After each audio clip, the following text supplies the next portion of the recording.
International Short Course in Wakaf Asset Management. Selamat datang di acara International Short Course in Wakaf Asset Management pada ruang teater Gedung Fakultas Ekonomi dan Bisnis Islam UIN Araniri, Banda Aceh. Hadirin yang kami hormati, marilah kita memulai acara ini dengan mendengarkan lantunan ayat suci Al-Quran yang dilanjutkan dengan doa yang akan dipimpin oleh Saudara Syafruddin Kamal.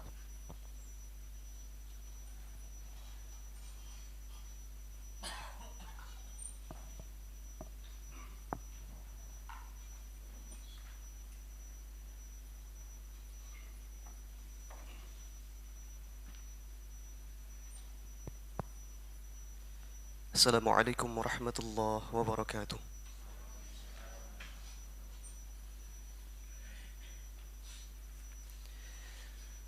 A'udzu billahi minasy syaithanir rajim.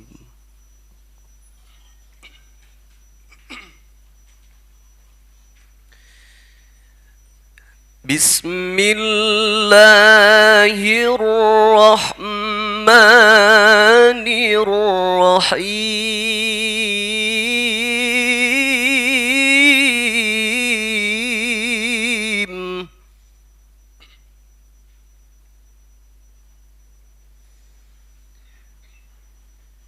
Lan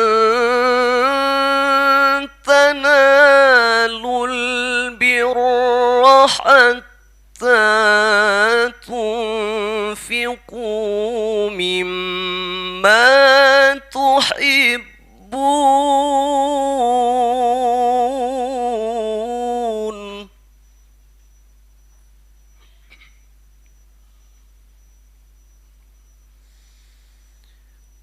وما تنفقوا من شيء فإن الله به عليم.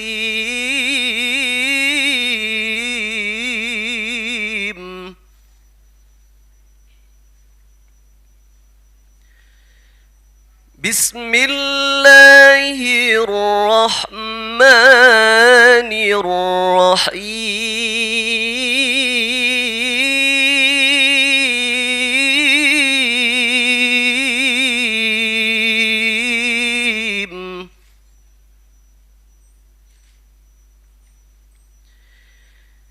يا أيها الذين آمنوا اركعوا واسجدوا واعبدوا ربكم.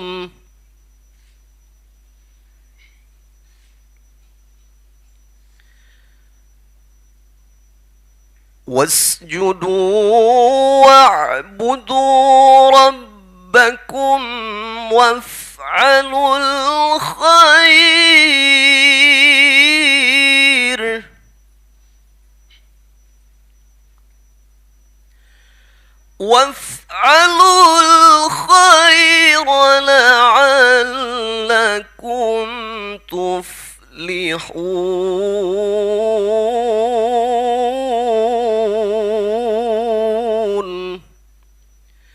وافعلوا الخير لعلكم تفلحون.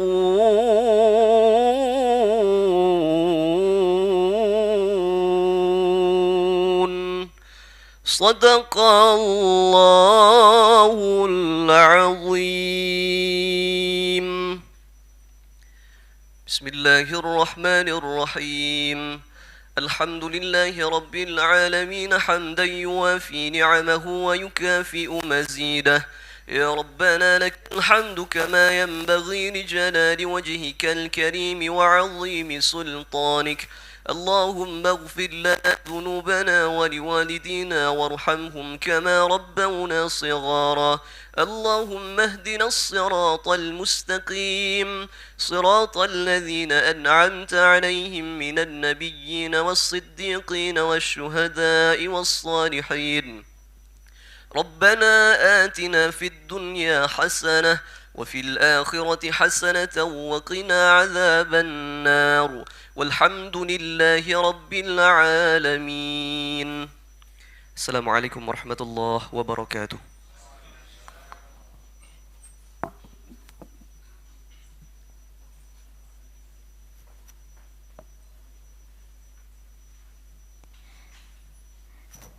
Selanjutnya, welcoming remarks yang akan disampaikan oleh Dekan Fakultas Ekonomi dan Bisnis Islam UIN Araniri Banda Aceh, Bapak Profesor Dr. Hafaz Furkani MSc.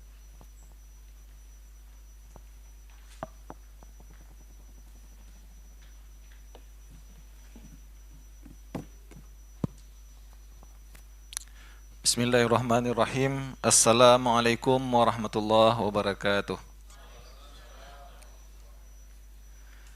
Alhamdulillah wassalatu wassalamu ala Rasulillah wa ala alihi wa ashabi wa mawalah. Puji dan syukur kepada Allah Subhanahu wa taala, salawat dan salam kepada junjungan kita Nabi besar Muhammad sallallahu alaihi wasallam. Yang kita hormati Bapak Profesor Dr. Nazaruddin Awahid. Beliau adalah Ketua Senat UIN Araniri Banda Aceh yang akan membuka kegiatan kita secara resmi pada hari ini mewakili Bapak Rektor Profesor Dr. Mujibur Rahman yang berhalangan hadir pada hari ini. Yang kita hormati pimpinan di Fakultas Ekonomi dan Bisnis Islam UIN Araniri Banda Aceh, Bapak Dr. Fitriadi, Wakil Dekan 1, Bapak Dr. Analiansyah, Wakil Dekan 2, dan Bapak Dr. Isra Ahmad Syah, Wakil Dekan 2. Bapak Ibu, para narasumber yang alhamdulillah bisa berhadir bersama kita di Banda Aceh, yaitu Bapak Muhsin Nur Faizin dari Akademi Zakat, Pusat Pungutan Zakat Majelis Agama Islam Wilayah Persekutuan Malaysia. Ahlan wa sahlan yang kedua kalinya di FEBI UIN Araniri. Juga Bu Dr. Nur Asiyah, ahlan wa sahlan di FEBI. Beliau Distinguished Academic Fellow di Ahmad Ibrahim Kuliah of Laws International Islamic University Malaysia, dan juga aktif di dalam iWakaf dan World Zakat and Wakaf Forum bersama Datuk Muhammad Ghazali, serta Pak Dr. Tengku Gani Isa, Ketua Badan Wakaf Indonesia Provinsi Aceh. Bapak Ibu sekalian, para peserta short course Manajemen Aset Wakaf yang kami muliakan. Alhamdulillah pada hari ini kita dapat melaksanakan sebuah kegiatan yang sangat penting ya dalam hal pengembangan kapasitas nazir wakaf khususnya, dan juga para stakeholder yang akan terlibat di dalam pengembangan wakaf ya, khususnya di Provinsi Aceh. Bapak Ibu sekalian, kegiatan yang kita lakukan pada hari ini kita usahakan setiap tahun dilaksanakan. Ini berbarengan dengan kegiatan Aizawa, Aceh International Seminar on Zakat and Wakaf, yang pada tahun ini tahun yang kedua ya kita lakukan. Tahun lalu the first Aizawa kita laksanakan pada bulan September, dan hari kedua kita lakukan International Short Course on Zakat ya, Zakat Fund Management. Nah, tahun ini seharusnya on zakat distribution ya, ataupun distribusi zakat. Kan tapi ada permintaan tahun ini kita wakaf dulu. Tahun depan kita kembali lagi short course-nya terkait dengan zakat ya. Jadi mudah-mudahan Bapak Ibu sekalian ini dapat kita lakukan ya setiap tahun dan bisa memberi manfaat kepada kita semua. Undangan yang kita undang secara khusus pada hari ini terdiri dari para nazir ya, nazir wakaf ya, yang mengurusi aset wakaf masing-masing. Nah, jadi mungkin beda-beda aset wakaf yang diurus, yang dimanage oleh setiap nazir. Nah, pada hari ini di samping nazir kita juga mengundang lembaga-lembaga filantropi Islam ya. Ada rumah zakat, kemudian ada dompet duafa, rumah yatim, dan seterusnya. Kita juga mengundang para stakeholder pemerintah kita dari birokrat ya, hadir bersama kita dari Bapeda, kemudian dari Biro Ekonomi ya, dan juga Dinas Syariat Islam ya, serta Mahkamah Syariah juga hadir, dan Kanwil Kementerian Agama Provinsi Aceh. Bapak Ibu sekalian, nanti kita akan mendengarkan penjelasan dari narasumber kita untuk 3 hal ya dalam bidang pengurusan ataupun manajemen aset wakaf ya. Yang pertama, Bu Nur Asyah akan menjelaskan kepada kita tentang regulasi ya, regulasi dan governance tata kelola. Bagaimana kita bisa mengurus aset ini dengan baik ya, aset wakaf dengan baik. Untuk kasus beliau akan bercerita nanti lebih banyak mungkin di Malaysia ya, bagaimana di sana untuk menjadi lesson learn ataupun menjadi pelajaran bagi kita. Kemudian Pak Gani Isa akan menyampaikan regulasi dan wakaf dan tata kelola wakaf di Indonesia. Ini menjadi penting karena Pak Gani Isa adalah Ketua Badan Wakaf Indonesia Provinsi Aceh. Semua kita kenal beliau dan berhubungan dengan Pak Gani Isa untuk melaporkan tata kelola wakaf kita. Kemudian terakhir Pak Muhsin Nur Faizin akan memberikan penjelasan strategi-strategi ataupun best practices ya, contoh-contoh serta ide-ide bagi kita untuk pengembangan aset wakaf ini. Jadi Bapak Ibu sekalian, wakaf dalam tradisi Islam sejarahnya sangat panjang. Dan tata kelola wakaf ini juga naik turun dalam sejarah peradaban Islam. Dulu pernah jaya sekali, Aceh juga pernah jaya dengan wakafnya. Hari ini kita mungkin dalam kondisi naik kembali ya, sudah kondisi turun ketika kolonialisme. Nah sekarang kita sudah muncul kesadaran kembali untuk mengembangkan wakaf. Jadi ini momentum yang harus kita manfaatkan bersama. Nah Bapak Ibu sekalian, kami ingin mengucapkan terima kasih sekali lagi atas kehadiran Bapak Ibu semua. Terima kasih kepada panitia, para dosen dan staf di FEBI UIN Araniri yang telah bersusah payah untuk melaksanakan kegiatan pada hari ini. Terima kasih juga para narasumber yang sudah berhadir bersama kita untuk menyebarluaskan ilmunya kepada kita bersama. Terakhir kami mohon pada Bapak Profesor Dr. Nazaruddin Awahid untuk dapat membuka kegiatan kita pada hari ini dengan resmi. Demikian Bapak Ibu sekalian, saya akhiri, wabillahi taufik wal hidayah. Assalamualaikum warahmatullahi wabarakatuh.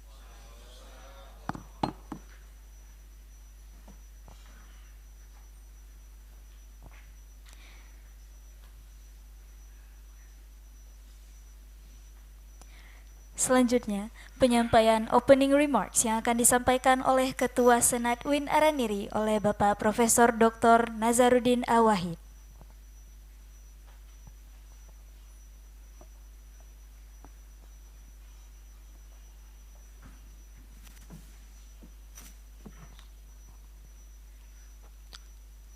Assalamualaikum warahmatullahi wabarakatuh.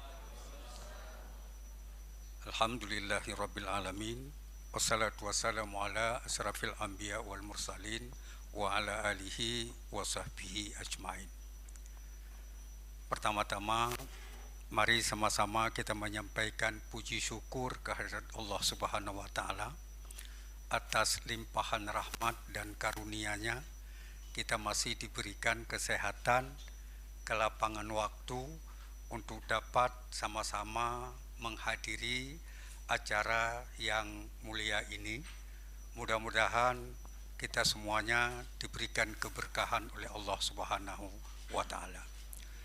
Selanjutnya selawat serta salam mari sama-sama kita sampaikan keharibaan Nabi besar Muhammad sallallahu alaihi wasallam. Karena beliaulah sebagai rasul, sebagai pimpinan umat yang mengajarkan kita bagaimana melakukan wakaf. Saya kira ajaran beliaulah yang kita lakukan pada hari yang berbahagia ini. Bapak dan Ibu sekalian, penghormatan kami kepada Dekan Fakultas Ekonomi dan Bisnis Islam UIN Araniri bersama Wadek 1 ini ada, Wadek 2 dan Wadek 3 dan seluruh staf dari FEBI. Kemudian penghormatan kami kepada narasumber. Ini ada Ibu Nur Asia, ya. Kemudian ada Cik Musin, ya. Ada Dr. Gani Isa, ya. Kemudian yang teristimewa penghormatan kami kepada seluruh peserta yang diketahui bahwa ini adalah ada dari Nazir, ya. Nazir, kumpulan dari Nazir, baik dari lembaga sosial maupun lembaga-lembaga resmi di bawah pemerintahan. Kemudian yang teristimewa barangkali ya kepada ya, pengambil kebijakan, mungkin Bapeda, ada Kementerian Agama, ada Dinas Syariat Islam, ada dari Mahkamah ya Syariah. Ya. Saya kira semua yang hadir ini punya kontribusi yang besar dalam upaya memberikan bagaimana program wakaf ini dapat berjalan dengan lancar ke depan. Bapak dan Ibu sekalian, kita paham bahwa Islam itu memiliki sumber pembiayaan yang memadai. Banyak sumber pembiayaan yang sudah dicanangkan dalam Islam sebagai sumber pembiayaan ummah. Ya, selain zakat, infak, sedekah, ya, wakaf, dan semua harta-harta agama, ya, termasuk hibah, musara. Kalau di Aceh ini ada musara. Ya, semua itu adalah instrumen yang telah ditetapkan dalam Islam untuk dapat digunakan sehingga mampu memberikan tingkat kesejahteraan bagi umat. Ini yang kita akan coba telusuri. Nah, di antara semua yang ada itu, saya pikir sekarang zakat sudah mulai muncul ke depan. Dari segi sistem pengelolaan, dari segi keyakinan umat Islam untuk berzakat atau muzakinya, kemudian dari segi manfaat yang dirasakan oleh mustahik. Ini sudah berada pada posisi yang sangat baik di antara sumber-sumber dana Islam. Selainnya masih pada tahap belum menggembirakan. Katakanlah wakaf. Wakaf ini masih memasuki masa transisi dari wakaf tradisional ke sistem wakaf modern. Nah, Bapak dan Ibu sekalian, saya pikir kalau kita mencoba melihat bagaimana wakaf tradisional, ya, kita dapat melihat di kampung-kampung, di tempat-tempat tertentu, tugas wakaf hanya karena ketaatan kepada Allah dan memberikan harta kekayaannya kepada nadir. Selesai itu selesai. Nadir pun selesai menerima wakaf, selesai. Jadi ini adalah sebuah pola wakaf tradisional. Nah, kita ingin bergerak dari posisi seperti ini kepada posisi yang lebih baik. Posisi yang lebih baik adalah ada alur yang kita harus tempuh. Yang pertama, alur bagaimana mendorong umat Islam bersedia untuk berwakaf. Bagaimana kita lakukan? Bukan hanya kita penerima wakaf, tapi bagaimana mampu mendorong umat Islam sehingga dia yakin untuk melakukan wakaf. Ini tahapan. Lalu yang kedua adalah tahapan bagaimana mengelola wakaf itu sendiri. Ini kerja nadir. Ya. Bagaimana mengelola wakaf itu sendiri. Ya. Yang ketiga, bagaimana manfaat wakaf itu. Ya. Saya kira Bapak-bapak dan kita semuanya sepakat bahwa 3 komponen penting ini ya perlu kita coba bilah secara lebih detail. Bagaimana kita akan membilah? Misalnya, bagaimana kita mengupayakan supaya masyarakat Muslim berkenan mewakaf? Saya ada teori ya, yang saya melihat teorinya begini. Teori rasionalitas. Ada teori rasionalitas, begini rasional. Saya juga dengan bapak-bapak, dengan kita semua, dengan semua masyarakat ada, sama rasional. Andai kata apa yang saya sumbangkan itu ya, ada manfaat, maka saya merasa senang untuk menyumbangkan. Itu rasional. Semua kita rasional. Ya, ya. Kita menyumbang, berwakaf. Kalau kita melihat wakaf kita itu nilai manfaatnya lebih baik, maka kita akan yakin lagi menyumbang, berwakaf.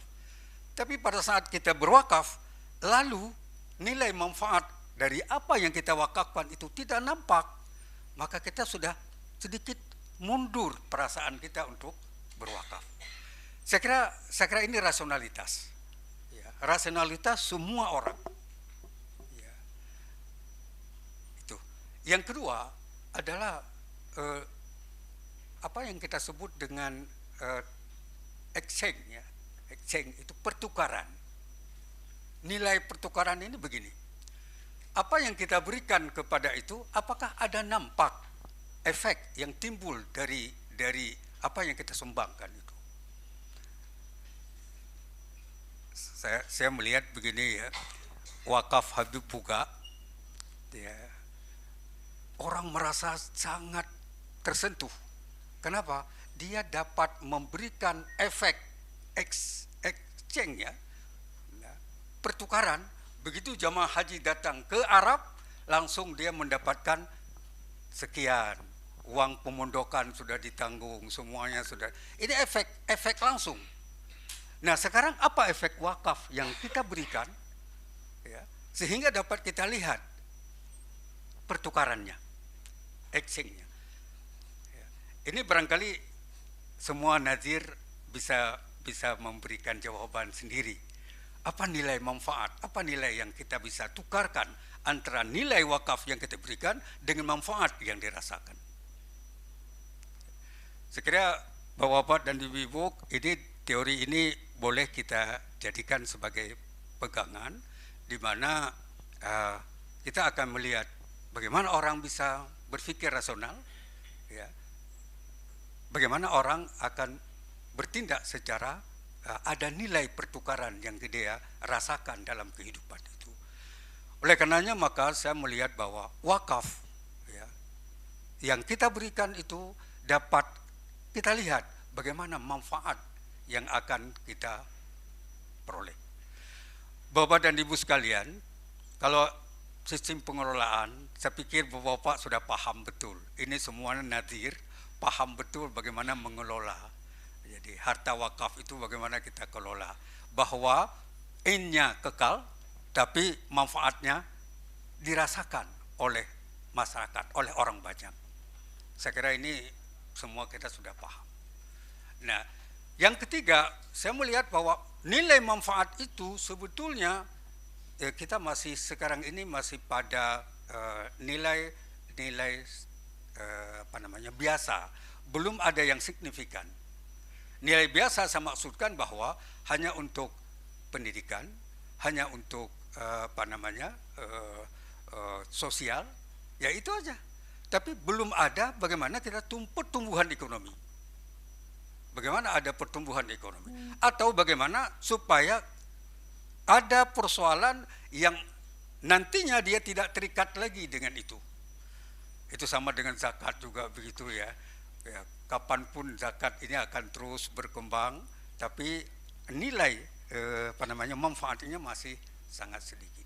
Jadi Bapak dan Ibu-ibu sekalian, saya pikir 3 hal ini penting kita akan coba perkuat. Saya malah menyarankan, coba sekarang bahagian pertama, bagaimana mengajak orang untuk berwakaf. Ya, apalagi sekarang dengan wakaf cash, ya, cash wakaf, itu sangat mudah. Di mana-mana kita bisa melakukannya itu dengan sederhana, dengan mudah dan dengan baik. Ya. Yang kedua, bagaimana kita mengelola? Semua kita tunjukkan cara pengelolaan yang membuat orang lain percaya. Ya. Orang kan, kepercayaan orang itu kan karena trust. Ya, tanpa itu barangkali orang tidak akan percaya. Bagaimana mengelola harta wakaf ini sehingga orang menjadi percaya. Yang ketiga, manfaat itu harus jelas. Kan memang manfaat yang kita lakukan itu itulah yang dirasakan oleh wakaf. Jadi mungkin pahalanya mengalir kepada wakif, saya kira manfaat itu karena dirasakan oleh umat. Bapak-bapak dan ibu sekalian, saya kira inilah yang mungkin kami sampaikan. Berhubung Pak Rektor berhalangan hadir, jadi Pak Rektor, Rektor 1 semua, Rektor 2 dan Rektor 3 itu semua sedang berhalangan. Mereka itu adalah eksekutif. Akhirnya beban ini diserahkan kepada legislatif. Saya sebagai Ketua Senat, jadi terpaksa melakukan beban eksekutif karena memang eksekutif itu sudah sibuk semuanya. Oleh karenanya, mohon maaf kepada Dekan Fakultas Ekonomi karena yang hadir adalah eksekutif, bukan yang hadir adalah legislatifnya, bukan eksekutif dari UIN Araniri Banda Aceh. Bapak dan ibu-ibu sekalian, saya kira inilah yang mungkin dapat kami sampaikan. Sekali lagi terima kasih atas kehadiran Bapak-bapak dan ibu-ibu sekalian. Pada akhirnya dengan mengucapkan Bismillahirrahmanirrahim, acara sertifikat, acara internasional short course yang dilakukan oleh Fakultas Ekonomi dan Bisnis Islam dengan resmi saya nyatakan dibuka. Assalamualaikum warahmatullahi wabarakatuh.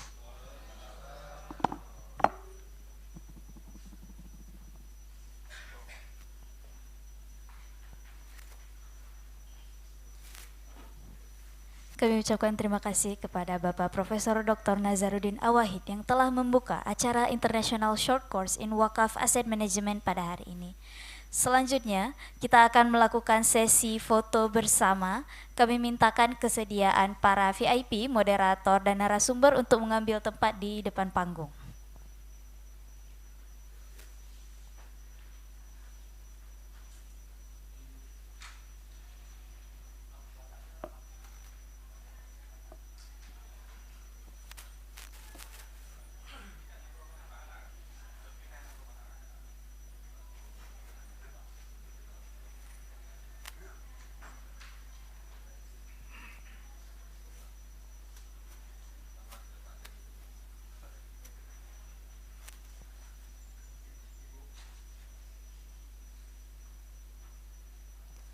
Beserta penyerahan plakat dari Fakultas Ekonomi dan Bisnis Islam UIN Araniri Banda Aceh kepada ketiga narasumber kita hari ini.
Dengan berakhirnya sesi foto bersama, maka berakhir pula acara seremonial International Short Course in Wakaf and Asset Management. Kami ucapkan terima kasih kepada seluruh VIP dan tamu undangan yang telah berhadir pada hari ini. Baik Bapak dan Ibu, sebelum kita memulai sesi short course-nya, kami mintakan kepada Bapak dan Ibu untuk mengisi link pretest yang sudah diberikan oleh panitia di dalam grup peserta, atau boleh juga dengan cara meng-scan QR code yang terdapat di depan. Pengisian pretest ini dapat dilakukan selama 5-10 menit saja. Terima kasih.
Baik, Bapak dan Ibu, apakah sudah selesai mengisi link pretestnya?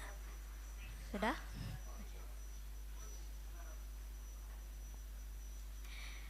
Baik Bapak dan Ibu, kita akan melanjutkan sesi international short course kita pada hari ini. Namun terlebih dahulu izinkan saya memperkenalkan moderator yang akan memandu jalannya sesi short course pada hari ini, yaitu Bapak Dr. Hendra Syahputra MM. Beliau merupakan seorang dosen pada Fakultas Ekonomi dan Bisnis Islam UIN Araniri Banda Aceh dengan fokus pada bidang manajemen. Latar belakang pendidikan beliau menyelesaikan pendidikan S1 pada bidang manajemen bisnis pada Institut Pertanian Bogor, kemudian melanjutkan pendidikan magister dan doktoral pada bidang manajemen strategik pada program double degree yang kolaborasi antara Universitas Syah Kuala dan Universitas Pajajaran.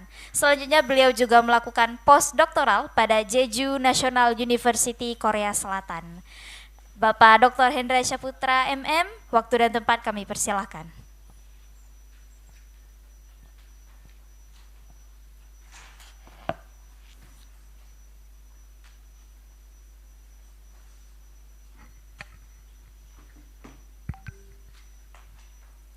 Bismillahirrahmanirrahim. Assalamualaikum warahmatullahi wabarakatuh. Alhamdulillahirrahmanirrahim. Alhamdulillahirrahmanirrahim. Segala puji dan syukur kepada Allah Subhanahu wa taala. Salawat dan salam kepada Rasulullah sallallahu alaihi wasallam. Sangat senang sekali pada hari ini kita bersama berkumpul di acara short course internasional. Tentu saja sebelumnya saya mengucapkan rasa hormat saya kepada Bapak dan Ibu sekalian yang hadir di sini, kepada Prof. Nazar yang tadi membuka acara ini dengan insight yang sangat memukau dan betul-betul mendapatkan pengetahuan baru bagi kita dan juga menguatkan pengetahuan yang lama menjadi lebih fresh lagi. Kemudian juga kepada Bapak Dekan Fakultas Ekonomi dan Bisnis Islam, Prof. Hafaz yang tadi sudah memberikan sambutan juga, memberikan juga mewakili informasi terkait dengan perjalanan kegiatan ini, dan salah satunya adalah ini rangkaian dari kegiatan kedua dari AIS Jawa yang kemarin sudah kita ikuti bersama di Landmark BSI di acara pembukaan kemarin.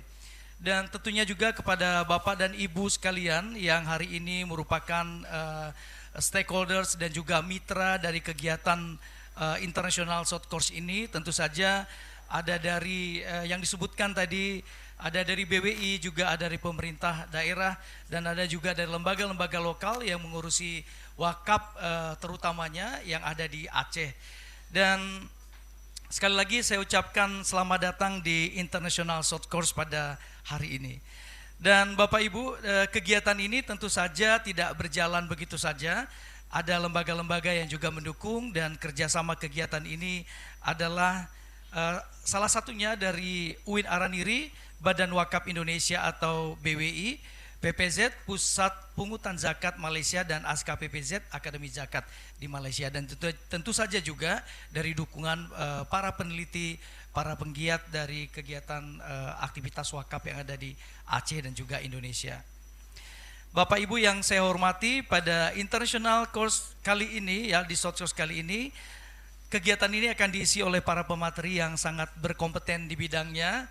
Mereka adalah orang-orang yang selama ini bukan saja 1 tahun tapi sudah berpuluh tahun bahkan mengawal bidang-bidang yang akan kita bicarakan pada pagi hari yang berbahagia ini. Salah satu dari mereka adalah Dr. Nur Asia Muhammad. Assalamualaikum Ibu. Ya. Terima kasih Bapak dan Ibu, saya ingin menyampaikan beliau adalah orang yang sangat concern dan sekarang juga berprofesi sebagai profesor pada Ahmad Ibrahim Kuliah of Law International Islamic University Malaysia.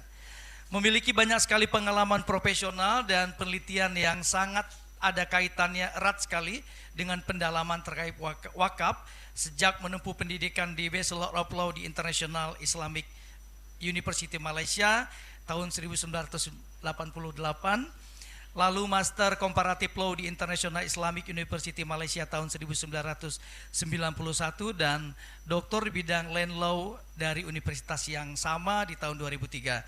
Dan nanti beliau akan menyampaikan materi modul pertama yang berjudul Wakaf Asset Management, Regulation and Government. Kepada Ibu Dr. Nur Asia Muhammad, kami berikan kesempatan untuk naik di atas panggung ini dan kita berikan aplaus Bapak Ibu sekalian. Dan pemateri yang kedua, beliau adalah Bapak Dr. Tengku Haji Abdul Ghani Isa SH.MAG. Ya, dulu ketika saya masih penyiar radio, bintang tamunya setiap Jumat beliau begitu. Jadi yang dibicarakan sampai sekarang masih tetap hal yang sama, menunjukkan konsentrasi yang sangat luar biasa terhadap wakaf ini. Jadi ia lulus di program doktoral dari Universitas Islam Negeri Araniri, Banda Aceh, berpengalaman di banyak posisi dan tugas yang sangat luar biasa, antara lain Kepala Bidang Urais, Kabid Penais, Kakan Depak di Aceh Utara, Kadis Syariat Islam di Aceh Utara, dan juga mengajar di beberapa universitas antara lain UIN Araniri dan juga Universitas Muhammadiyah di Aceh. Selain itu ia juga aktif berorganisasi dan menduduki jabatan yang juga sangat luar biasa, kebermanfaatan yang menebar. Salah satunya adalah Ketua BWI Perwakilan Aceh tahun 2018 sampai 2021, masih melanjutkan sebagai Ketua BWI Perwakilan Aceh 2021 sampai tahun 2024, anggota MPU Aceh, Ketua BP 4 Provinsi Aceh, pengurus BKM Provinsi Aceh, mediator bersertifikat, konselor PPKS, BKKBN dan nazir bersertifikat atau berkompeten LSP BWI. Yang menariknya adalah beliau memiliki moto hidup tiada hari tanpa beramal. Akan membawakan materi di modul kedua dengan judul Wakaf Aset Management, Rule and Regulation in Indonesia. Kepada Bapak Dr. Tengku Abdul Ghani Isa SH, kami persilakan, kita berikan aplaus Bapak dan Ibu sekalian. Dan yang ketiga, pemateri ketiga adalah Bapak N. Muhsin Nur Faizin. Beliau adalah manajer Akademi Zakat atau ASKA, Pusat Pungutan Zakat PPZ Mawib di Malaysia, di Kuala Lumpur, Malaysia, dan nanti akan tampil menyampaikan modul ketiga dalam International Short Course ini dengan tema Wakaf Asset Management, Strategies and Best Practices for Development atau pengelolaan harta wakaf, strategi dan praktik terbaik untuk pembangunan. Kepada Bapak N. Muhsin Nur Faizin, kami persilakan juga untuk ke depan dan kita berikan aplaus untuk menyemangati.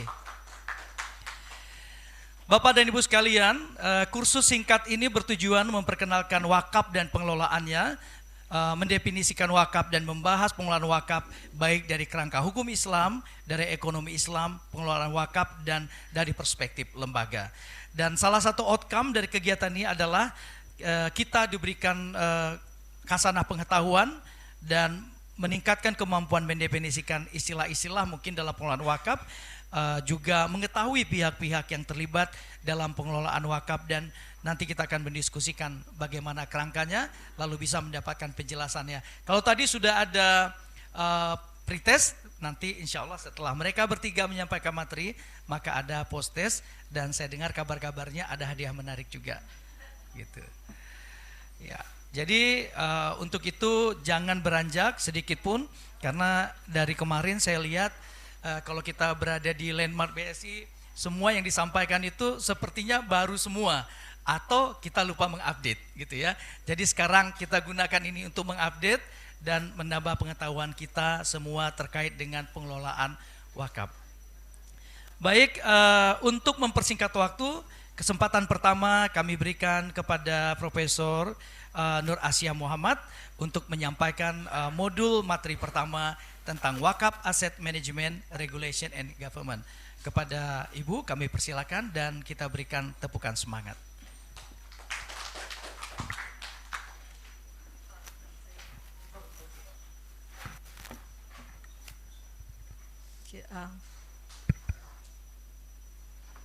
Saya sebenarnya senang di sini kerana kalau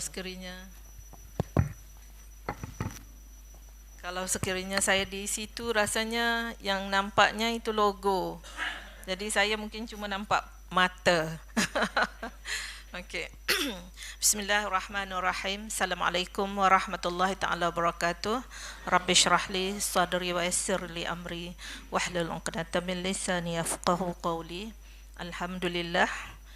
bersyukur dan salawat dan salam juga Allahumma salli ala Sayyidina Muhammad kita ucapkan kepada Nabi kita Muhammad sallallahu alaihi wasallam.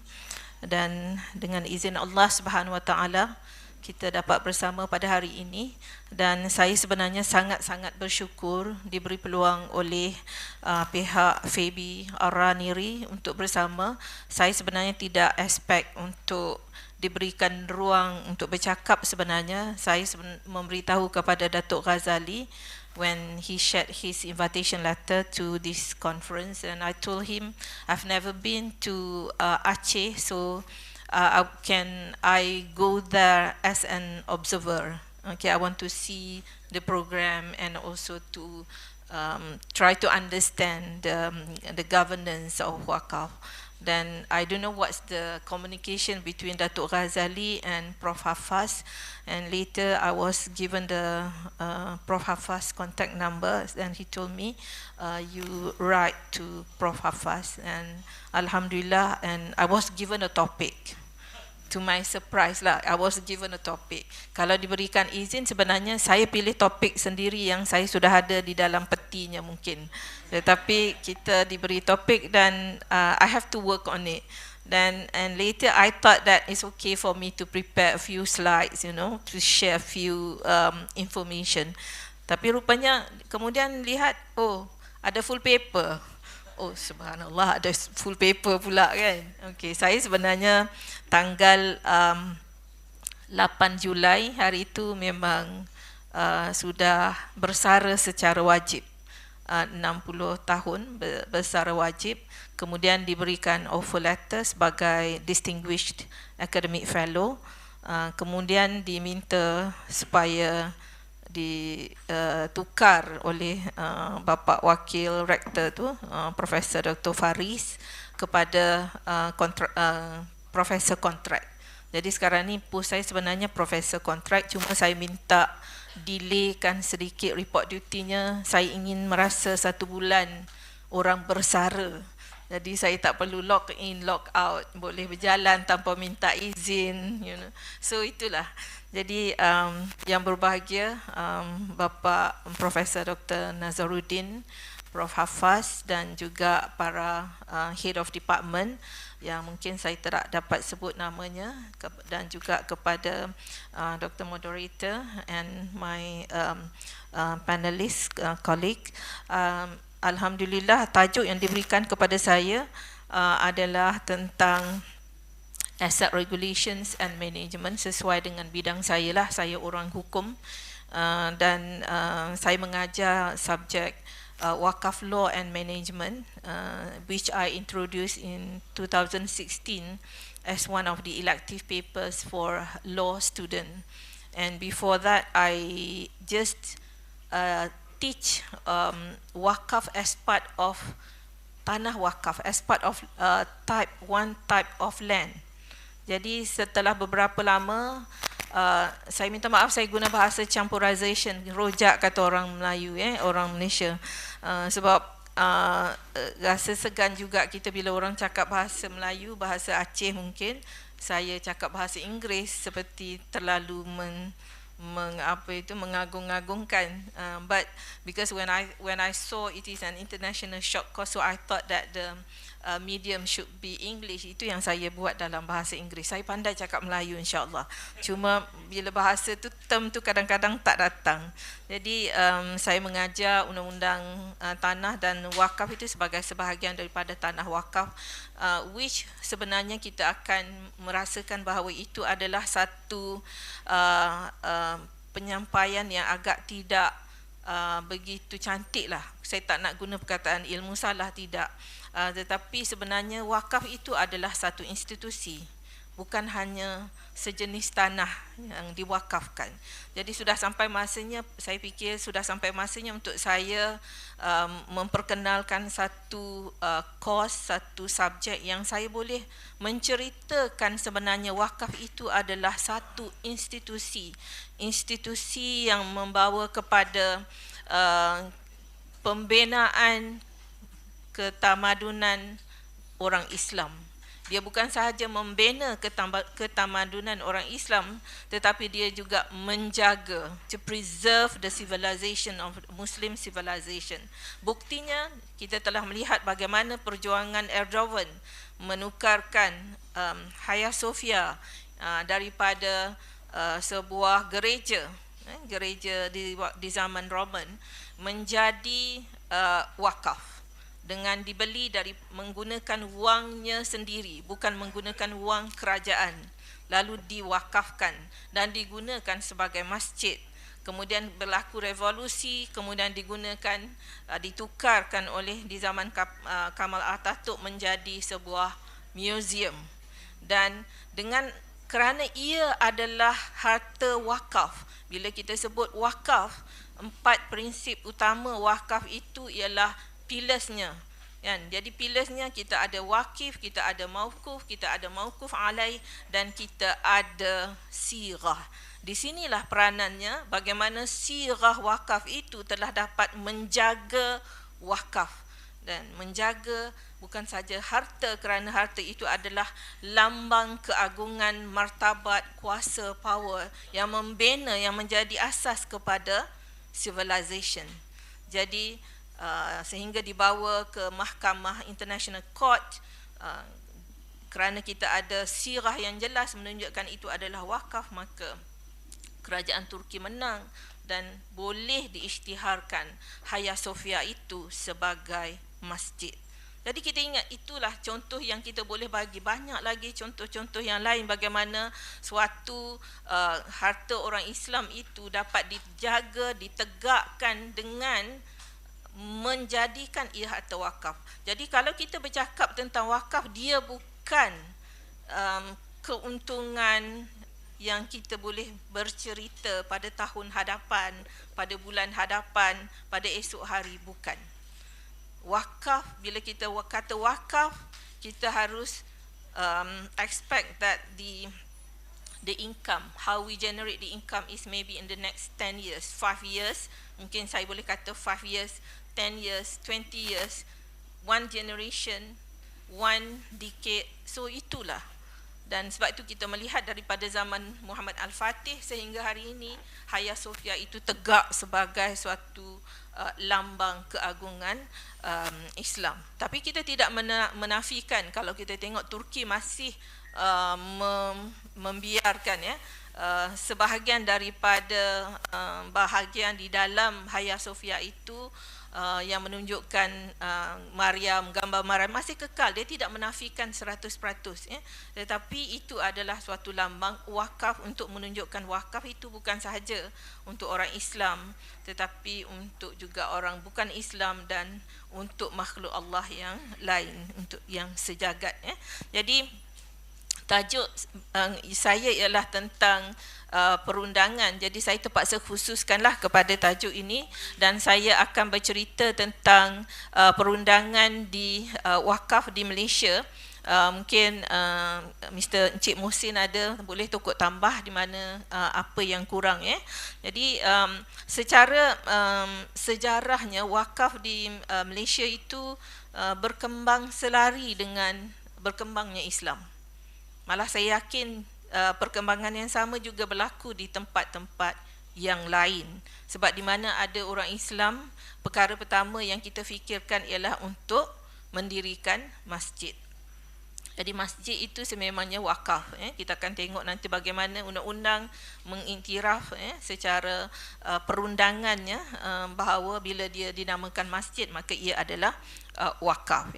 Jadi latar belakang Malaysia ni, bila kita bercakap tentang Islam itu berkembang sejajar dengan Islam tu, kita ada Islam, kita ada undang-undang adatnya, kita ada juga undang-undang civil, kerana legacy English law tu masih lagi begitu teguh di dalam perundangan di Malaysia. Dan kita juga menggunakan undang-undang yang dikanonkan lah. Kita ada undang-undang perlembagaan sebagai undang-undang tubuh kepada penubuhan Malaysia itu sendiri. Dan di dalam perlembagaan Malaysia, disebabkan Malaysia ini adalah negara federalism kita panggil, ya, kita ada negara kerajaan persekutuan dan kerajaan negeri. Peruntukan perlembagaan secara jelas menyebutkan bahawa Islam is a state matter. Perkara berkenaan dengan Islam, tanah, adat terletak di bawah bidang kuasa negeri. Okay, so Islam is a state matter. So maknanya raja-raja di Malaysia mempunyai kuasa. Dia adalah ketua agama, ya, dan institusi yang menjaga Islam di negeri-negeri itu dinamakan Majlis Agama Islam Negeri ataupun State Islamic Religious Council, ya. Jadi kita kena faham kedudukannya memang begitu, dan dengan kedudukan yang begitu di Malaysia kita ada 14 negeri. Jadi 14 negeri mempunyai kuasa independen berkenaan dengan perkara berkenaan dengan Islam, berkenaan dengan tanah dan juga berkenaan dengan adatnya. Dan satu lagi sensitivity yang sebelumnya. Okey, saya minta maaf saya tak perasan. Alright, next. Okey, yang sebelumnya. Okey, yang sebelumnya. Dia sebab tak ada, saya tak buka komputer saya, minta maaf ya. Jadi dengan background yang keduanya, iaitu Malaysia adalah negara pelbagai kaum. Bila kita sebut pelbagai kaum, maka pelbagai agama. Bila pelbagai agama akan ada isu. Di Pulau Pinang ada signage wakaf Hindu. Ada kereta tulis dekat badan kereta tu di print wakaf Hindu. Jadi itu sensitivity yang saya nak sebutkan. Maknanya apabila kita tidak faham betul-betul konsep wakaf dan tidak dijaga, difahamkan, dikanonkan konsep kefahaman wakaf ini menggunakan perundangan, maka akan berlaku perkara seperti itu. Pada sensitiviti orang Islam, wakaf itu adalah satu perbuatan yang kita buat dengan niat kepada Allah Subhanahu Wa Taala. Jadi sekiranya satu orang lain membuat suatu perkara yang sama, niatnya kepada tokoh Hindunya, adakah kita nak kata itu pun wakaf? Itu sensitivity yang kita sebagai pengamal, maka kita harus dan penjaga, ya, maka kita harus sensitivity, harus menjaga sensitivity ini. Kita kena faham. Jadi dari segi peruntukan perundangan, bagaimana kita nak memastikan bahawa tidak berlaku kes di mana wakaf, bila tulis masjid wakaf, wakaf Ahmad Dauji Dadaboy, tapi dalam masa yang sama wakaf Hindu, wakaf apa benda Sinata ke apa kan.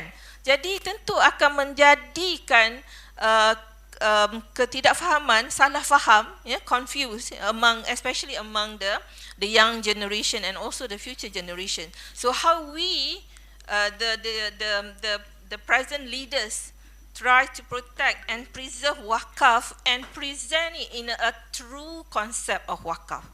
Jadi di dalam pelaksanaan wakaf ini kita harus memberi kefahaman apakah itu wakaf, apakah itu sedekah, apakah itu infak, apakah itu endowment. Okay. Kalau di dalam peruntukan perlembagaan Malaysia, kita ada peruntukan yang mengatakan, yang menyebut wakaf dan endowment. Maknanya apa? Bagi seorang pengamal undang-undang, apabila kita menyebut secara berbeza perkataan wakaf dan endowment, bermakna ia adalah dua perkara yang berbeza. Tapi bagi orang yang kurang faham ataupun tidak faham, mereka guna sama sahaja. Banyak dalam penulisan-penulisan yang menulis begitu. Tetapi kalau kita mengkaji penulisan, kalau saya tengok Bowers, a few yang lama, ya, yang orang-orang lama pengkaji barat, mereka menggunakan istilah Muhammadan endowment, Islamic endowment, religious foundation. Dia tak kata endowment sahaja. Maknanya mereka faham sensitivity itu ada, bermakna apabila mereka merujuk kepada wakaf, translation yang digunakan bukan endowment, tetapi religious endowment, Islamic endowment, Muhammadan endowment, ada istilah-istilah Islamic philanthropy. Jadi ada perkataan yang disandarkan. Jadi saya sangat mengharapkan kita supaya memberikan kefahaman supaya tidak berlaku perkara yang sensitif seperti yang saya sebutkan berlaku di Pulau Pinang. Apabila orang bukan Islam juga nak claim bahawa apa yang mereka buat sebab mereka pun buat bagi kepada tokoh mereka, kepada temple mereka, maka itu wakaf jugalah. Jadi kita tak nak begitu berlaku. Walaupun mungkin pada setengah-setengah orang apalah sangat, ia hanyalah sekadar bahasa linguistik, tetapi kesan dan implikasinya di dalam konteks Malaysia sebagai sebuah negara berbilang kaum. Jadi dia ada membawa implikasi besar yang lain, peruntukan kerajaan umpamanya. Apabila kerajaan memperuntukkan 10 bilion, contohlah saya bagi sebab saya pun tak ada data yang tetap, 10 bilion per year kepada Majlis Agama Islam ataupun JAKIM, Jabatan Kemajuan Islam Malaysia. Kalau pihak di seberang sana, pihak Kristian, pihak yang bukan Islam yang lain juga ingin memohon 10 bilion juga. Sebab kami juga badan agama. Jadi apa alasannya untuk kita nak mengatakan tak? Tidak. Itu satu. Kedua, itu peruntukan, grant. Kedua, dari segi tax exemption. Kalau kita kata kita yang buat perkara agama yang ini, maka berhak untuk mendapat tax exemption, maka peruntukan yang sama juga harus diwujudkan. Jadi sensitivity itu harus dilihat dan dikaji secara lebih orang kata jelas, supaya dia tidak menjadi suatu kekeliruan kepada anak-anak kita yang akan menjadi pemimpin di masa hadapan. Jadi memahami wakaf, zakat, apa beza wakaf, zakat, sedekah, endowment, yayasan, ataupun pertubuhan amanah yang lain, khairat yang lain. Kalau di Malaysia ni semua perkataan yang saya sebut tadi ada di dalam peruntukan undang-undang yang berbeza. Jadi bila ada dalam peruntukan undang-undang yang berbeza, jadi ada yang nak claim lah dia sama, untuk melayakkan mereka mendapat kepada bantuan-bantuan ataupun geran-geran. Jadi mungkin saya tak boleh pergi secara detail, boleh buat satu kertas kerja akademik sebenarnya untuk yang berminat lah. Okay. Cuma saya nak sebutkan sensitivity itu ada. Di Malaysia sekarang ini, bila kita sebutkan apakah sumber perundangan untuk undang-undang wakaf ni, yang pertama kita merujuk of course kepada Quran dan Sunnah lah. Dan kita tahu bahawa wakaf ini adalah perkara ijtihadi, bermakna tidak ada sos yang sejelas. Mungkin tadi saudara kita membaca ayat daripada surah Al-Baqarah. Kalau tuan-tuan dan puan-puan baca ayat surah Al-Baqarah 1 hingga 5 itu pun ada disebutkan tentang infak, disebutkan infak, bukan perkataan wakaf, tetapi kita boleh gunakan juga. Jadi secara umumnya kita faham bila kita kata infak, maka dia boleh termasuk wakaf, mungkin boleh termasuk endowment. Dan kalau kita tengok dalam surah ayat 261, tuan-tuan dan puan-puan, maaf kalau saya guna tuan-tuan dan puan-puan, nak guna ibu ayah, tadi saya dengar apa kata ibu ayah, tapi izinkan saya lah guna tuan-tuan dan puan-puan. Kalau merujuk lagi kepada ayat 261 sehingga 275, bukalah nanti, bacalah, dan kita akan nampak banyak ayat, tapi itu berkenaan dengan Islamic philanthropy lah. Maknanya bukan khusus kepada wakaf, tetapi dalam saya mengajar, saya akan sebutkan bahawa etika wakaf itu ada di dalam ayat-ayat tersebut. Kalau kita bagilah yang terbaik, harta macam mana yang kita nak bagi, harta yang terbaik. bukan yang kita dah tak pakai, dah buruk, baru nak wakafkan, baru nak sedekah. Itu ada etika-etikanya di dalam ayat-ayat Quran itu. Jadi ayat Quran memang menjadi source, tetapi tidak ada penjelasan yang jelas tentang wakaf. Tidak ada disebutkan. Kalau mungkin sebab wakaf tu kalau di Google dia akan keluar wakaf ibtida'lah, dia lebih kepada hukum tajwid, bukan tentang hukum wakaf. Jadi sumber yang kedua yang kita rujuk ialah kepada hadis. Jadi hadis kita ada mungkin biasa dengar idza mata ibnu adam in qata amalu illa bithalas. Jadi kita jumpa sedekatun jariyah, kan disebutkan sedekatun jariyah, tapi tidak disebutkan wakaf, tapi sedekah jariyah. Maka alim ulama fiqh menterjemahkan sedekah jariyah itu salah satunya adalah wakaf. Wakaf.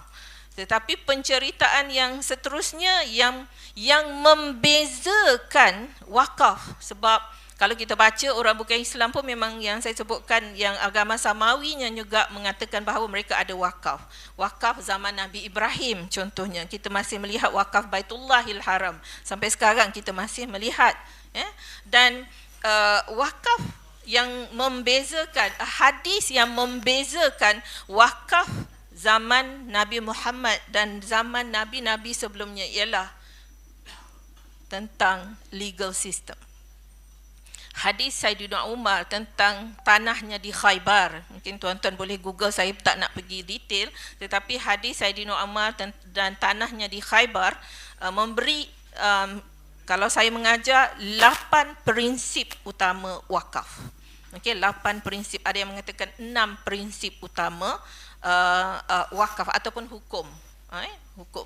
Jadi itu yang membezakan. Bermakna wakaf zaman sebelum Nabi Muhammad itu, nabi-nabi yang terdahulu, ia adalah wakaf yang bersifat religious, yang bersifat keagamaan.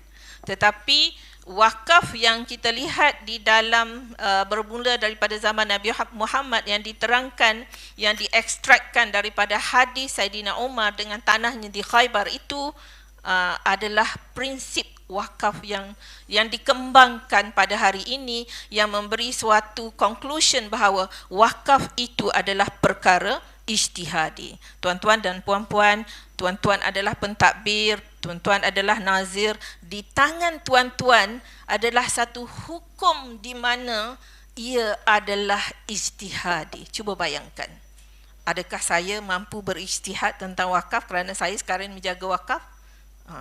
Jadi itu, kalau kita tidak mampu bersendirian, maka kita harus ada satu board, kita harus ada satu badan, kita harus ada satu council, satu komiti.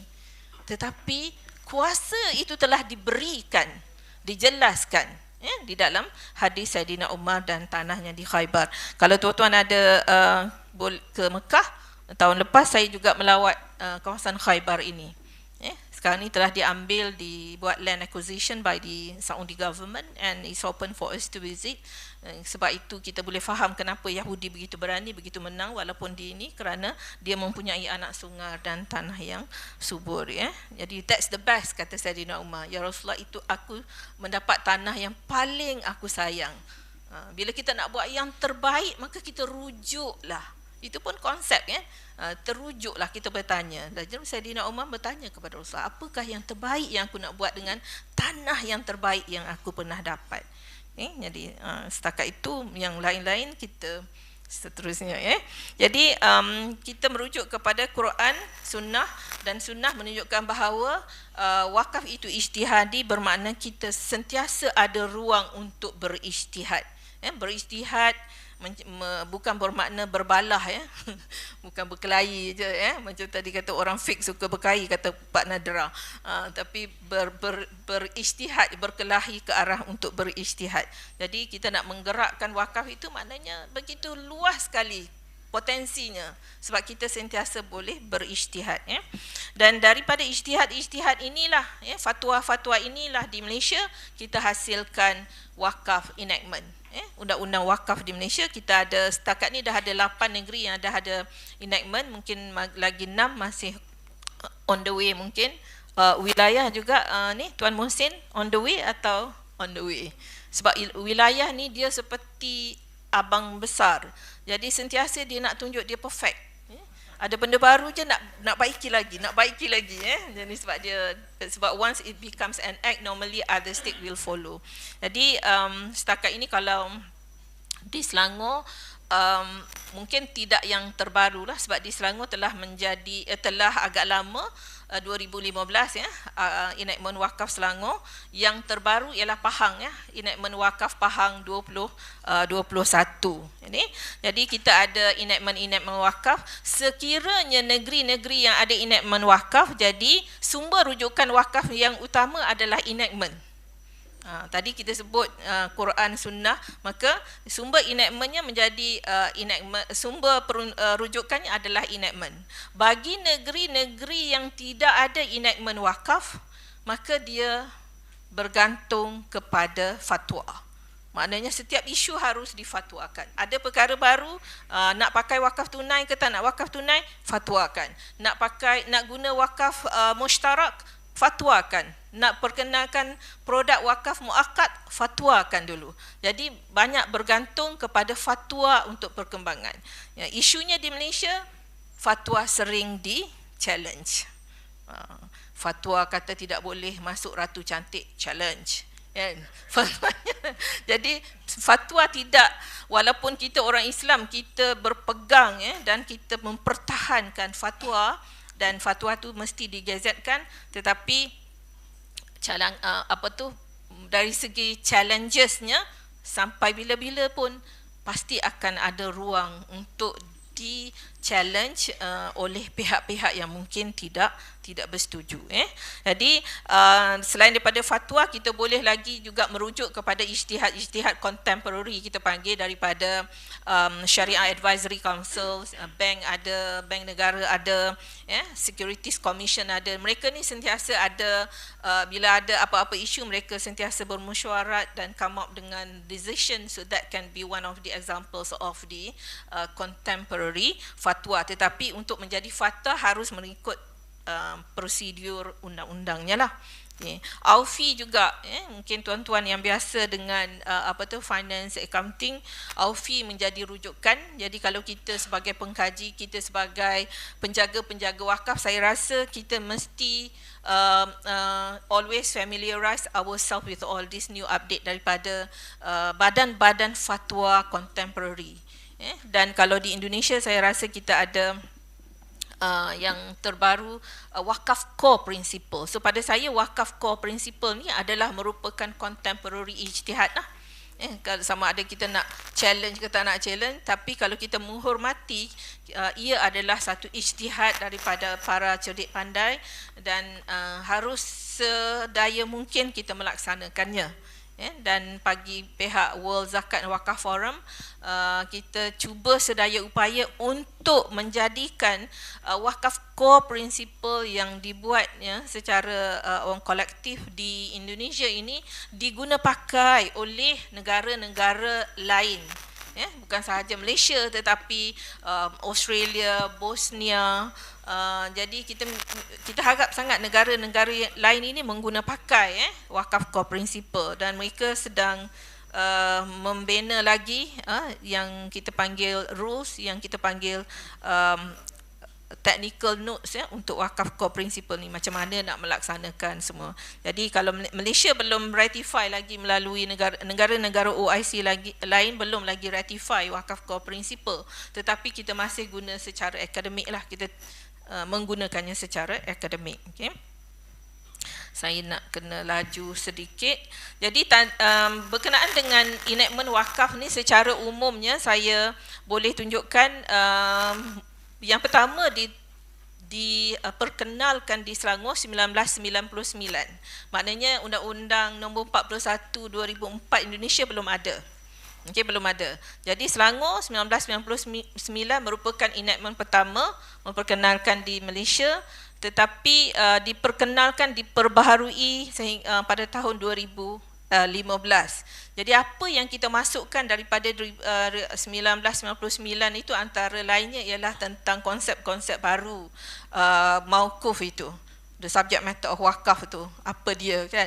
Jadi kita telah menerima pakai immovable property, wakaf wang, wakaf intellectual property.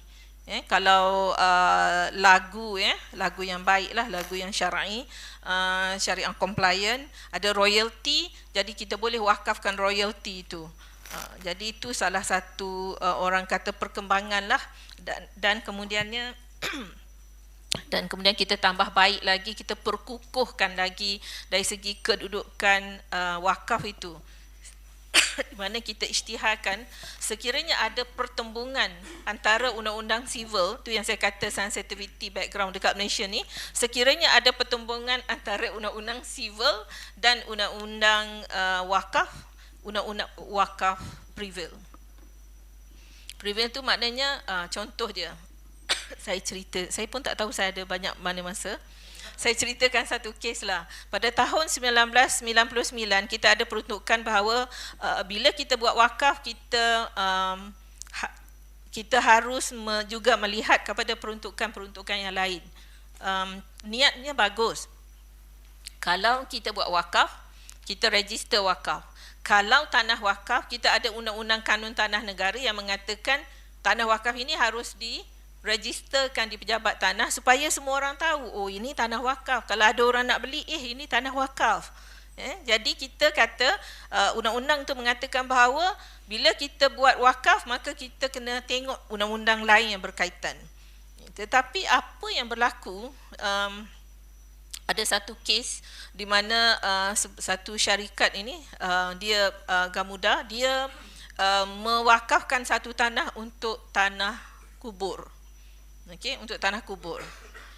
Saya kalau tak silap saya telah ada 1-2 jenazah yang pernah disimpan dah di satu kawasan yang telah diisytiharkan, yang telah diwakafkan sebagai tanah kubur ni. Tetapi apabila jirannya merupakan sebuah kondominium rumah bertingkat, apabila penduduk-penduduk rumah bertingkat ni tahu di sebelahnya telah dijadikan tanah kubur, maka mereka protes. Mereka challenge, mereka protes, mereka tak nak sebelah tanah mereka dijadikan tanah kubur sebab dia akan menjatuhkan harga rumah mereka. Dan a group of Chinese ni lah mereka challenge, mereka tak nak, dan dibawa sampai ke mahkamah, di-challenge sampai ke mahkamah, dan Majlis Agama Islam intervene, dan mereka memutuskan bahawa oleh kerana pengisytiharan tidak dibuat, yang bila kita buat wakaf sempurna 4 perkara pillars rukun itu tersebut, maka dah anggap sempurna dah dari segi agama, dan didaftarkan di pejabat Majlis Agama Islam. Itu orang dah tahu. Tetapi undang-undang mengatakan bahawa pengisytiharan perlu dibuat, gazet perlu dibuat, yang tidak dibuat oleh pihak yang mewakafkan. Jadi apabila di-challenge, maka mereka akan tengok semua sekali, dan didapati bahawa wakaf tersebut belum digazetkan. Jadi apabila wakaf tersebut belum digazetkan, maknanya wakaf itu belum sempurna, incomplete. Jadi mahkamah memutuskan bahawa tanah tersebut belum lagi menjadi wakaf sebagaimana, kerana tidak memenuhi syarat tersebut. Jadi walaupun dari segi hukum syaratnya telah sempurna, dari segi hukum prosedurnya belum sempurna, maka telah dibatalkan. Telah dibatalkan. Jadi we learn a lesson from this mistake, dan dibuat peruntukan undang-undang yang mengatakan subjek kepada undang-undang yang lain tu dibuang daripada provision enactment wakaf Selangor. Jadi sebab itu dari segi perundangan kita memang harus teliti dan faham implikasinya bagaimana. Alright. Okay. Saya boleh lagi terus Okay. Okey, ini ekosistem wakaf yang di dalam konteks sekarang. Bukan 3M yang disebutkan di Aceh, 3M ya, masjid, makam, madrasah. Okey, tetapi ekosistem yang baru mungkin kita boleh katakan bahawa di mana saya harus mula? Okey, collection or creation. Lepas tu kita invest. Okey, kita finance, kita mungkin ambil financing di mana-mana. Lepas tu ada hasil, kita distribute dan development. Mungkin boleh susun balik lah itu. Tapi itu ekosistem yang baru. Jadi cuba bayangkan kalau dari segi rules regulation dia sangat, orang kata sangat komprehensif dan sangat luas. Izinkan saya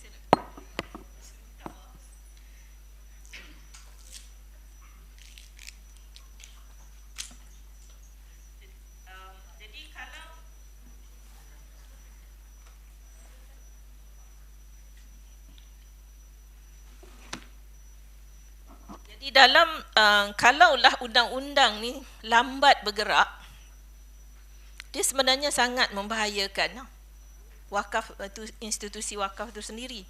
Kalau kita lambat tadi, kalau kita lambat untuk mengisytiharkan macam yang saya sebutkan dalam kes tadi, mungkin orang akan tengok semua kubu-kubu yang belum digazetkan semua diminta dibatalkan. Sebab sekarang ni tanah mahal. Dan satu lagi tentang di mana apabila seorang dia buat wakaf tetapi tidak dipindah milikkan. Cuba bayangkan apabila dia meninggal. Kalau hartanya berjuta, anak-anak semua kata tak pernah dengar pun ayah buat wakaf, tak pernah dengar pun ayah buat wakaf. Semua nak jadikan itu harta warisan. Di Pulau Pinang kita ada kes yang memang begitulah ceritanya. Jadi kita harus mempunyai undang-undang wakaf yang jelas dan tegas. Dan Majlis Agama Islam walaupun ada sekelumit pun evidence harus bertegas untuk mempertahankan, memperjuangkan bahawa itu adalah tanah wakaf. Dan jadi itu, dan undang-undang tu mesti memberi ruang. Dalam satu kes lagi G. Ratinasamy, dia tanah wakaf, tapi di Pulau Pinang ni sebab banyak bukan Islam telah digunakan oleh bukan Islam, telah digunakan oleh bukan Islam. Dan ada jual beli pun berlaku, ada jual beli pun berlaku. Jadi bila dia beli, ada bahagian sedikit yang digunakan untuk saya tak ingat tapi bahagian digunakan untuk masjid lah. Di sewaktu jual beli mengikut ini telah masuk ke mahkamah, jadi bukan cerita reka lah. Jadi dia kata dipersetujui bahawa bahagian yang telah digunakan untuk masjid itu tidak termasuk dalam jualan tersebut. Tetapi bila didaftarkan kepada pejabat tanah, sistem pendaftaran dia mungkin pergi ikut lot. Kan? Kalau yang dijual tu lot 1, 2, 3, detailnya adalah 2 ekar, maka 2 ekar lah yang akan dipindah milik. Maknanya kalau perjanjian yang mengatakan 50 meter persegi itu tidak termasuk, tu tak nampak. Jadi pembeli ni yang jual tu Cina, yang jual kepada Cina tu Melayu lah, Muslim, jual tanah wakaf tu kepada Cina, Cina jual kepada India. Jadi kes tu dilawan oleh India. Bila dia beli, dia kata saya memiliki kesemua tanah ni, termasuk yang digunakan oleh masjid. dia menafikan sebab di dalam undang-undang kanun tanah negara dia ada prinsipal section 340 mengatakan bahawa once you have a piece of land registered under your name, your ownership is indivisible, tidak boleh di-challenge. Jadi dia pergi ke mahkamah atas menggunakan peruntukan perundangan ini, mengatakan ni tanah ni nama saya, sekarang ni telah nama saya, jadi kesemua tanah ni adalah tanah saya. Jadi macam mana kita pihak Majlis Agama Islam nak memperjuangkan bahawa tetapi ini adalah tanah wakaf. Buktinya telah digunakan sebagai parking, contoh telah digunakan sebagai parking sejak 5 tahun yang lalu, 10 tahun yang lalu. Jadi di dalam undang-undang tanah akta kanun tanah negara itu sendiri, dia memang ada satu peruntukan yang mengatakan bahawa perkara-perkara yang berkenaan dengan wakaf, adat ini dia tidak terikat dengan kanun tanah negara. Jadi pengamal undang-undang, pengacara, dia mesti faham. Dia mesti faham prinsip wakaf, dia mesti faham hukum wakaf, dia mesti faham pemakaian undang-undang ini. Kalau tidak, dia pun akan pergi kepada konsep registration is everything, indivisible. Jadi dia kena faham, dan hakim pun juga kena faham. Jadi hakim Justice Abdul Hamid Muhammad, dia mengatakan bahawa konsep kanun tanah negara tidak terpakai kepada wakaf. Wakaf prevail. Dia mesti mempunyai seorang hakim yang berani untuk mengatakan bahawa konsep kanun tanah negara itu tak terpakai pada wakaf. Section 41 menyebutkan 42E menyebutkan bahawa wakaf itu boleh berdiri dengan sendiri walaupun ada. Tetapi even saya punya supervisor pun dia pakar tanah juga, dia orang Sudan, dia pernah tulis satu artikel section 42E yang saya sebut tu, dia kata tidak konklusif, masih boleh di-challenge. Itu maknanya kalau kita nak tengok secara perundangannya, banyak lagi aspek-aspek yang agak sensitif di Malaysia tentang kedudukan wakaf. Masih ada ruang-ruang untuk di-challenge walaupun mahkamah kan. Sebab kalau pergi mahkamah civil, mungkin 2 Melayu, 1 bukan Islam. Cuba kita bayangkan ya. Ataupun kalau yang lagi besar 5-3, jadi kita akan kalah, kemungkinan akan kalah ya, untuk masa hadapan.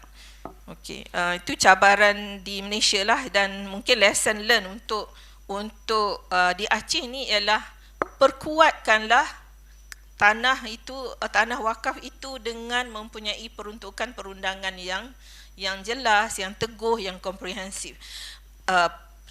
Pandangan saya tentang Undang-Undang Nombor 41 sebagai orang luar sangat bagus. Sebenarnya 2004 Indonesia ke depan daripada Malaysia. Sebab Undang-Undang Enactment Wakaf 1999 Malaysia tu banyak yang kurang. Sebab tu kita perbarui 2015. Tetapi di Indonesia apabila mereka enacted the law 2004 tu, it is comprehensive. Kita boleh nampak bahawa ada tentang wakaf tunai, ada tentang wakaf muakkad ya. Di Malaysia wakaf muakkad ni masih tak dibuat lagi lah kan. Walaupun ada disebut Terengganu, ada sebut sikit tentang wakaf muakkad, tapi masih jauh dari segi amalannya. Dari segi amalannya, walaupun on the ground ramai yang nak buat. Sebab saya rasa logiknya begitu. Kalau kita pergi berasaskan konsep maslahah, maqasid syariah, saya rasa sepatutnya wakaf muakkad tu tidak menjadi perbincangan fik dah. Kita boleh terima dah, Indonesia dah bincang, dia dah masukkan dalam akta dia. Kita kat Malaysia follow ajalah. Macam tu lah sepatutnya. Kalau kita nak mula balik, bincang fik balik, come out dengan fatwa, endorse fatwa, gazette fatwa, masuk dalam peruntukan, lamalah. Jadi on the ground orang yang nak buat ni tak boleh buat. Sedangkan anak-anak kita, kita mungkin ada satu rumah, anak-anak kita mungkin ada separuh je rumah. Ataupun mungkin tak ada rumah, sewa je. Jadi kalau kita nak kata kena tunggu ada tanah dan wakaf je yang nak buat tu mesti yang kekal aja, tak buatlah anak kita kan, sebab dia pun tak ada kan. Tapi kalau kita kata boleh buat wakaf wang, mereka boleh buat. Mungkin mereka tak ada duit nak beli tanah, nak beli rumah, sebab rumah 1 juta lebih kalau Kuala Lumpur. Tapi kalau dia ada 500,000 dalam akaun, dia boleh berwakaf aja. Kan, kalau wakaf wang maknanya ruang untuk berwakaf tu sentiasa ada. Jadi kalau saya ada satu rumah, saya datang jadi ni saja je lah nak sebut, jadi dosen dekat sini 5 tahun, visiting professor dekat sini 5 tahun, saya mungkin dibayar gaji, diberi rumah di sini, jadi saya mungkin tak perlu rumah saya di Kuala Lumpur untuk 5 tahun. Saya boleh benarkan untuk wakaf muakkad bertempoh sementara saya duduk sini, saya wakafkan dekat UIA, ambillah kan. Mungkin manfaatnya untuk pelajar-pelajar Indonesia di Malaysia, di UIA. Sebabnya saya di sini mendapat manfaat di sini, mungkin saya wakafkan begitu sirahnya. Jadi ruang untuk wakaf muakkad ni sangat luas. Tetapi di Malaysia masih lagi peringkat nak bincang lah, baru nak bawa. Saya kena balik ni ada kursus untuk buat paper untuk majlis fatwa kebangsaan. Itulah ceritanya. Jadi itu cabarannya. Jadi yang lain ni saya nak buka sebab saya rasa banyak sebenarnya. Kalau ada siapa yang nak, orang kata nak bertanya, nak bincang secara lebih lanjut tentang wakaf ni, perkembangannya tu saya buka nanti. Cuma saya nak kita dah melihat ekosistem ni, saya nak pergi kepada yang last. Boleh teruskan ini? Okey. Okey, ni pun saya dah cover. Okey, next lagi. Okey, next lagi. Alright. Ini kita nak strengthening our role.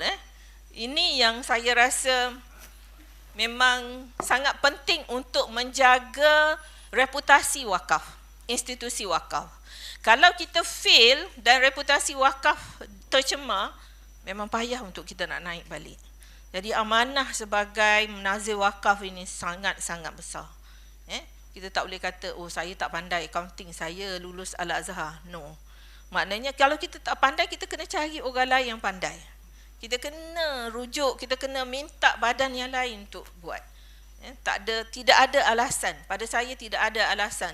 Kita tidak, tapi kita kena cari orang lain.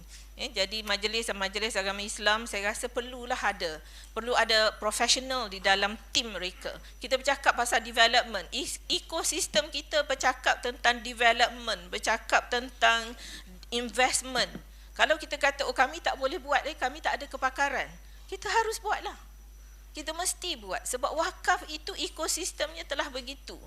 Mesti ada income generating. Kalau kita jaga wakaf macam jaga kambing, kawal aja, make sure 10 ekor, besok 10 ekor tak makan di musang, tak makan di singa, tak makan. Sebab kita wakaf, kita kena manfaat itu yang nak dibahagikan. Amanahnya kepada manfaat, bukan kepada penjagaan itu. Jadi perlulah kita gunalah usaha-usaha sama ada melalui JV, sama ada melalui BOT, sama ada melalui yang saya sebutkan tadi cross border wakaf. Kita tidak ada kepakaran di sini, kita ambil kepakaran di sana. Kita ada tanah di sini, kita tak ada capital, kita ambil daripada capital mungkin daripada Kuwait, daripada Qatar. Yang kita nak perlukan ini ialah more clear regulation untuk nak manage tu. Itu yang pentingnya. Supaya tidak berlaku pertikaian. Dan sekiranya berlaku pertikaian, kita kalau boleh janganlah ke mahkamah. Dalam pertikaian perkara agama, kalau boleh kita pergi kepada cara Islam, cara suluhnya itu dulu yang kita ambil. Cara mediation. Kalau kita sebut suluh, orang nampak macam ustaz-ustaz. Kita gunalah term asalih, mediation. So maknanya kita kena ada mediator. Kita kena ada training sebagai mediator. Kita kena ada certificate in mediation. Untuk orang nak recognize kita, bukan buat yang syok sendiri. Jadi reputasi wakaf, reputasi Islam ni harus dijaga supaya amanah itu terjaga. Jangan kita menjadi penyebab kepada reputasi institusi Islam itu tercemar oleh sifat rakus kita, tamak kita kepada harta dunia ni. Okey, next. Okey, saya nak ambil. Okey, kalau kita buat undang-undang, dia memang perlu komprehensif but flexible. Kenapa? Sebab wakaf ijtihadi. Okay? Jadi kena employ ijtihad. Kita kena ambil, orang kata, kalau dah ada diperkenalkan cash wakaf di Jakarta, jangan pula kita kata, oh Aceh kami tak buat sebab kami lebih Syafi'i daripada Jakarta, katalah. Ya, sebab bila tahun 2017 JWC ada wakil daripada Thailand, CICOT, Council of Islam Thailand. Bila ditanya soalan, kenapa tidak ada ditunjukkan data tentang wakaf tunai? Oh, jawapan dia, oh kami tak buat wakaf tunai kerana kami berpegang kepada mazhab Syafi'i. Terkedu saya dengan jawapan begitulah, because dia memang PhD juga kan. Mungkin boleh bagi alasan yang lain, tapi saya rasa dah tak sepatutnya kita berpegang jawapan yang begitulah, sebab kami Syafi'i. Jadi kita kenalah usaha supaya kita ada peningkatan, ya. Jadi yang last kali ni, standardization and regionalization of law, ya, terutamanya wakaf, ya. Jangan kata di Kuwait lain, Indonesia lain, kami lain. Memang lain, itu kepelbagaian itu cantik, kan? Tetapi kepelbagaian jangan sampai kita ketinggalan. Dan kita harus menerima kepelbagaian tetapi tidak tertinggal kita. Jadi saya ingin mengucap tahniah lah kalau di Indonesia saya melihat secara umumnya dari segi undang-undang memang terkedepan peruntukan perundangannya. Mungkin cabaran-cabaran mungkin dari segi pelaksanaannya. Tapi begitu cantik sekali. Di Malaysia kekangannya ialah private mutawali. Cik Mohsin tahu. Ya. Kalau ada orang sampai kalau saya sebut mawib je, tak nak lah, dimohon. Sebab mereka rasakan Majlis Agama Islam ni begitu susah nak bagi kebenaran. Walaupun peruntukan perundangan memang ada. Boleh melantik, boleh melantik. Sama ada nazir khas, macam-macam nama, qadim, qayyim, bolehlah melantik, tetapi agak restriktif lah kalau kita katakan. Yang kedua, family wakaf di Malaysia, sehingga kalau tanya kawan-kawan yang bukan orang wakaf, mereka kata mana boleh buat family wakaf di Malaysia. Tetapi sebenarnya boleh, tetapi harus mendapat keizinan. Ada yang kata kena dapat izin raja, kena dapat izin sultan dulu baru boleh buat family wakaf. Begitu pandangan masyarakat kerana kita restriktif. Sedangkan sunnah kan family wakaf itu. Kalau kita balik kepada kisah Saidina Osman dan tanah di Khaybar itu, manfaatnya itu digunakan untuk family-nya. Saidina Hafsah membuat wakaf untuk abangnya yang bukan Islam. Sebab kita tidak boleh, bolehkah kita buat wasiat untuk saudara kita yang bukan Islam? Tak boleh kan? Tak boleh. Jadi kita boleh berwakaf. Wakaf untuk bukan Islam boleh. Bukan Islam boleh berwakaf dan bukan Islam boleh menjadi penerima manfaat wakaf. Jadi itulah yang saya kata, kepelbagaian sangat cantik, tetapi biarlah secara jelas. Jadi saya rasa saya conclude. Saya bersedia untuk menjawab sekiranya ada apa soalan, dibantu oleh Cik Mohsin yang ada. Sekian, wabillahi taufik. Wassalamualaikum warahmatullahi taala wabarakatuh. Baik, terima kasih Ibu Nur Asia Muhammad dan Bapak Ibu sekalian. Bisa kita simpulkan tadi bahwa beliau menyampaikan bagaimana proses hulu ke hilirnya pengelolaan wakaf di Malaysia, mulai dari ekosistemnya, pengelolaan sumber dayanya dan memanfaatkannya untuk development, dan juga menginternalisasi juga semua rujukan-rujukan dan juga istilah yang digunakan untuk sekaligus memperkenalkan bagaimana proses kebaikan melalui wakaf ini di dalam Islam yang diatur di Malaysia. Dan satu tadi beliau menyatakan bahwa perjalanan wakaf ini bahkan diibaratkan bagaimana perjalanan Islam di Malaysia. Baik, tentu saja itu baru yang disampaikan oleh pemateri dari modul pertama, dan kita lanjut kepada Bapak Dr. Tengku Haji Gani Isa SHS MAG yang akan menyampaikan materi dari modul kedua, Wakaf Asset Management, Rules and Regulation in Indonesia. Pada Bapak kami persilakan. Bismillahirrahmanirrahim. Assalamualaikum warahmatullahi wabarakatuh. Alhamdulillah rabbil alamin. Wa bihi nasta'in ala umuri dunya waddin. Asyhadu an la ilaha illallah wahdahu la syarikalah wa asyhadu anna sayyidana Muhammadan abduhu wa rasuluh. Allahumma salli wa sallim wa barik ala sayyidina Muhammad wa ala alihi wa ashabihi ajmain. Pertama sekali mari senantiasa kita pada Allah dan pertemukan di tempat ini silaturahim dan ajang saling tukar informasi, ya. Mudah-mudahan kegiatan ini memberikan dampak manfaat pada kita sekalian. Yang saya hormati Pak Rektor, ini ada Pak Prof Nazar, Pak Dekan Febi, Pak Prof Hafaz, seluruh wakil dekan, Pak Fitriadi, Pak Naliansyah, Kemudian dari Pak Rani ini, Pak Dr. Rani dari Baitul Mal, komisioner. Kemudian dari lintas stakeholder yang hadir, baik dari Badan Wakaf, kemudian dari Bapak Ibu Nazir,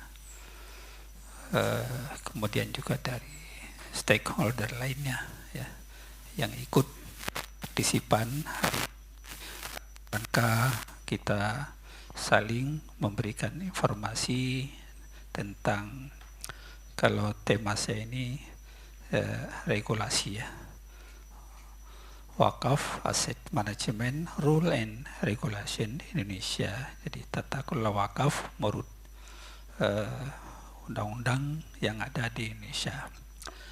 Kemudian pemateri Pak Mohsin dari Malaysia dan Ibu Nur Asia yang sudah menyampaikan tadi secara luas bagaimana memanage dan persoalan roadmap tentang perwakafan ini sendiri.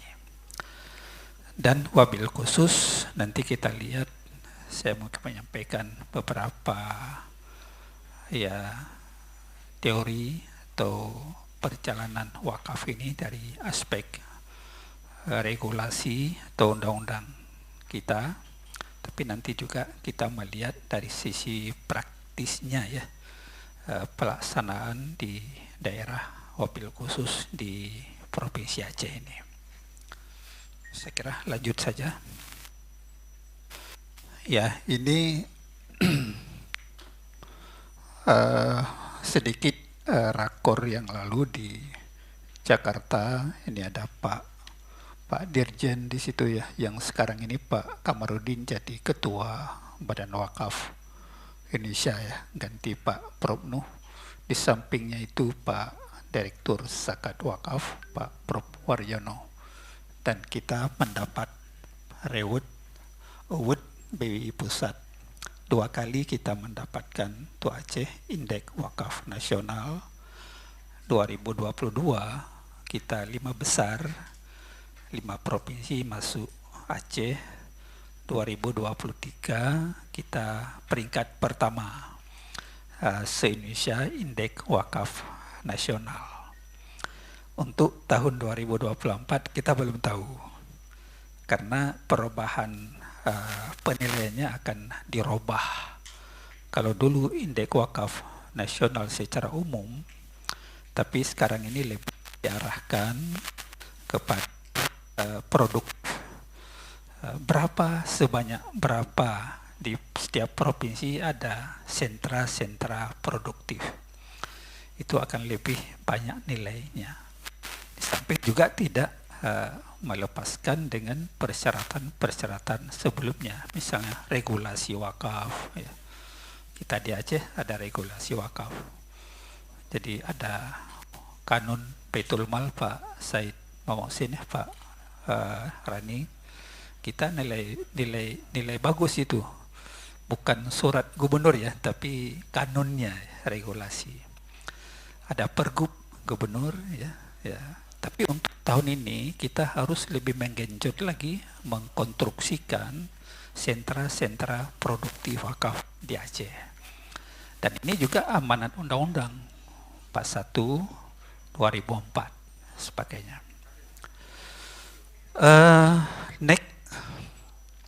Next saja, saya kira kita bersyukur ya Bapak Ibu sekalian, hati seperti disampaikan tadi, hati kita dipertautkan dengan wakaf ini.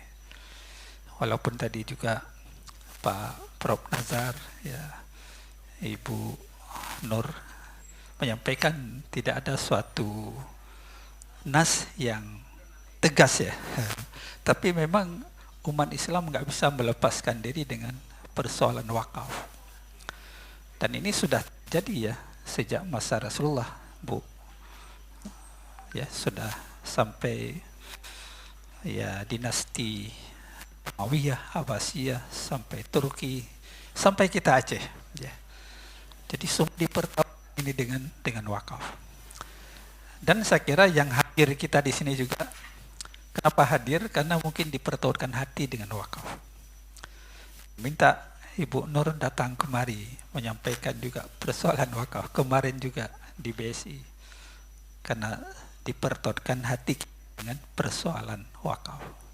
Ya, saya kira sangat-sangat tinggi ini. Khairun nas anfa'uhum linnas. Sebaik-baik manusia adalah manusia yang bermanfaat kepada yang lain. Itu apa kita saja, tapi tidak memberi manfaat kepada yang lain. Ya mudah-mudahan kita sepakat yang hadir di sini ya menjadi mujahid wakaf untuk hari ini dan ke depan. Insya Allah mudah-mudahan. Jadi saya kira ya ini sudah sepakat selesai program kita ya, selesai. Bisa bubar saja Bu ya. Yang penting hati kita dipertautkan. Malah ada orang yang wakafkan diri Bu. Ya, mewakafkan diri ya, untuk kepentingan agama Allah ya, untuk umat ini dan sebagainya. Oke.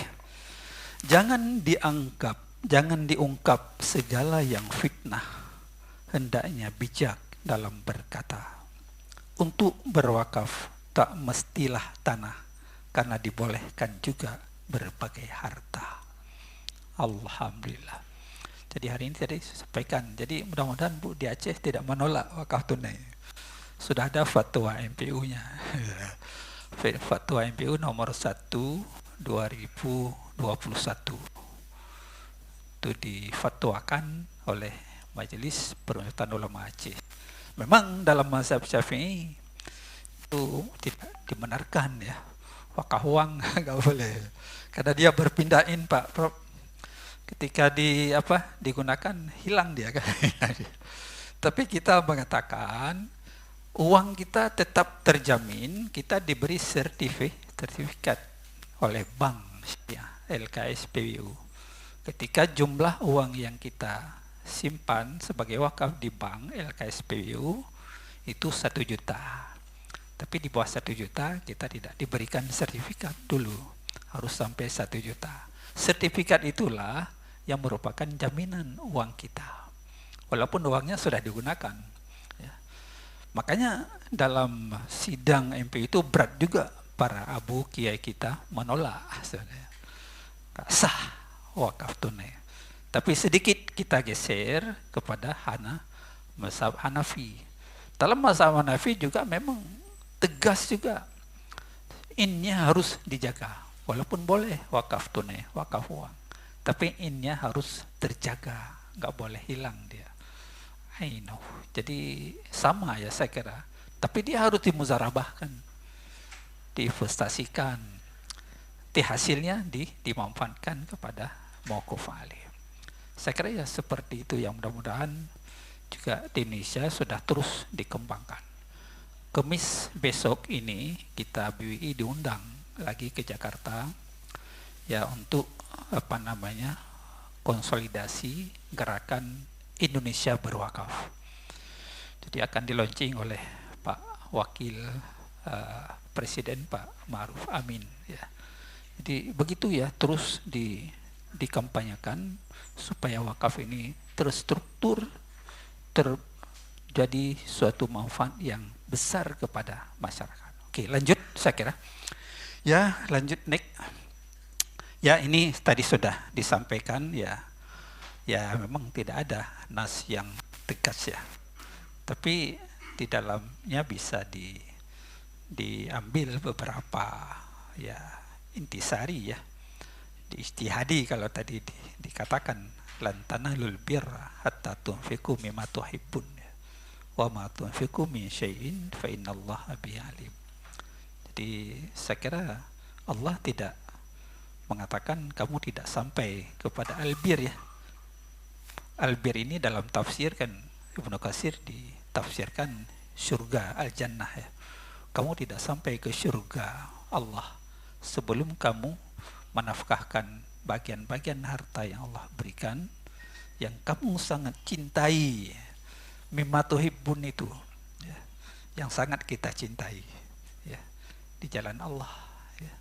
Saya kira sangat tinggi ya ruh nilai secara filosofi ya terkandung di dalam ayat ini. Nah, tadi sudah dikatakan ada 3 hal, ada sedekah jariah dalam hadis. Ya, hadis jelas. Jadi Imam Nawawi sedekah jariah ya wakaf ya. Disyaratkan wakaf, nggak ada yang lain. Jadi seperti itu. Maka ruh ini sangat-sangat tinggi. Kalau di Aceh ada 24.000 lah lebih kurang data ya. Persil tanah wakaf. Ya. Jadi sekarang terus kan disertifikatkan untuk kepastian hukum ya. Supaya tidak terjadi sengketa ya, gugat menggugat di antara ahli waris, nadir dan pihak lain ya. Malah ada yang dijual ya. Karena tidak ada data, dokumen dan sebagainya. Malah ada beralih kepada orang lain dan sebagainya. Makanya Bapak Ibu, guru-guru kami, para peserta sekalian, saya kira wakaf ini resource of power ya, supaya sumber kekuatan umat sebenarnya harus kita bersatu padu ya, sama ya, secara persepsi yang sama ya, pikiran yang sama, bagaimana kita bangun ke depan agar ini lebih baik ya, lebih baik. Oke, di Indonesia katanya dari hasil riset BWI itu bisa mencapai 180 triliun ya. Tapi kan belum Pak. Belum, masih 2,5 triliun baru. Kalau kemarin dari Basnas mengatakan zakat itu 300 atau 400 triliun, itu baru kan belum sampai 200 triliun. Ya belum setengah, ya baru 100 triliun sekian. Jadi begitu juga dengan wakaf, apalagi ini masalah yang baru ya, 2,5 triliun ya baru secara nasional, walaupun dikatakan sampai 180 triliun ya, masih berat. Oleh kita lihat regulasi wakaf ini sudah ada sejak masa Hindia Belanda, sudah diatur. Kemudian ada peraturan pemerintah 28. Sebelumnya ada undang-undang agraria, undang-undang nomor 5 tahun 60 ya. Jadi sudah pemerintah Hindia Belanda juga sudah mengatur ini tentang wakaf rumah ibadah. Termasuklah yang sekarang viral ini Belang Padang, tanah Belang Padang ya, sebagainya yang belum selesai ya. Belum selesai. Mudah-mudahan kita doakan bisa selesai. Tanah Padang. Amin ya rabbal alamin. Kembali kepada raya. Ini Pak Imam, Pak Prof Azman, Imam Besar Masjid Raya, ya mudah-mudahan akan kembali Belang Padang ke Masjid Raya nanti insyaallah, mudah-mudahan insyaallah. Peraturan pemerintah 28 tahun 77 ya tentang perwakafan tanah milik ya, itu masih PP, kemudian dilanjutkan dengan kompilasi hukum Islam ya, ada 3 buku, satunya buku wakaf ya, dan baru nanti diperkuat dengan undang-undang wakaf, undang-undang 41 2004 ya, pada ini ya, dan dengan peraturan pelaksanaannya seterusnya. Saya lihat lanjut ya, naik terus naik aja, saya kira kita tidak perlu di sini, naik ya. Tadi disampaikan dari Undang-Undang 41 2004 itu memang didefinisikan wakaf adalah perbuatan hukum wakif untuk memisahkan dan atau menyerahkan sebagian harta benda miliknya untuk dimanfaatkan selamanya atau jangka waktu tertentu sesuai dengan kepentingan guna keperluan ibadah dan atau kesejahteraan umum menurut syariah. Nah, tadi yang dikatakan, jadi kalau di kita di Indonesia dan di Aceh yang namanya tanah benda-benda tetap itu tidak ada jangka waktu, tidak muakkad ya, tapi dia tidak temporer ya, tapi dia muakkad ya, muabad ya selama-lamanya. Tapi yang benda-benda bergerak seperti uang, kendaraan, ya, lain-lain sebagainya, itu bisa dia temporer, bisa jangka waktu.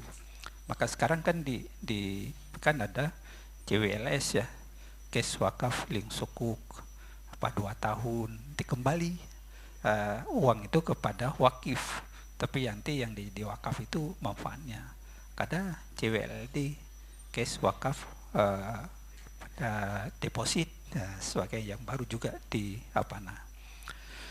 Kemudian paradigma baru wakaf kita setelah Undang-Undang 41 2004 itu terjadi beberapa paradigma yang harus, dan terus ini undang-undang ini terus secara dinamika ya.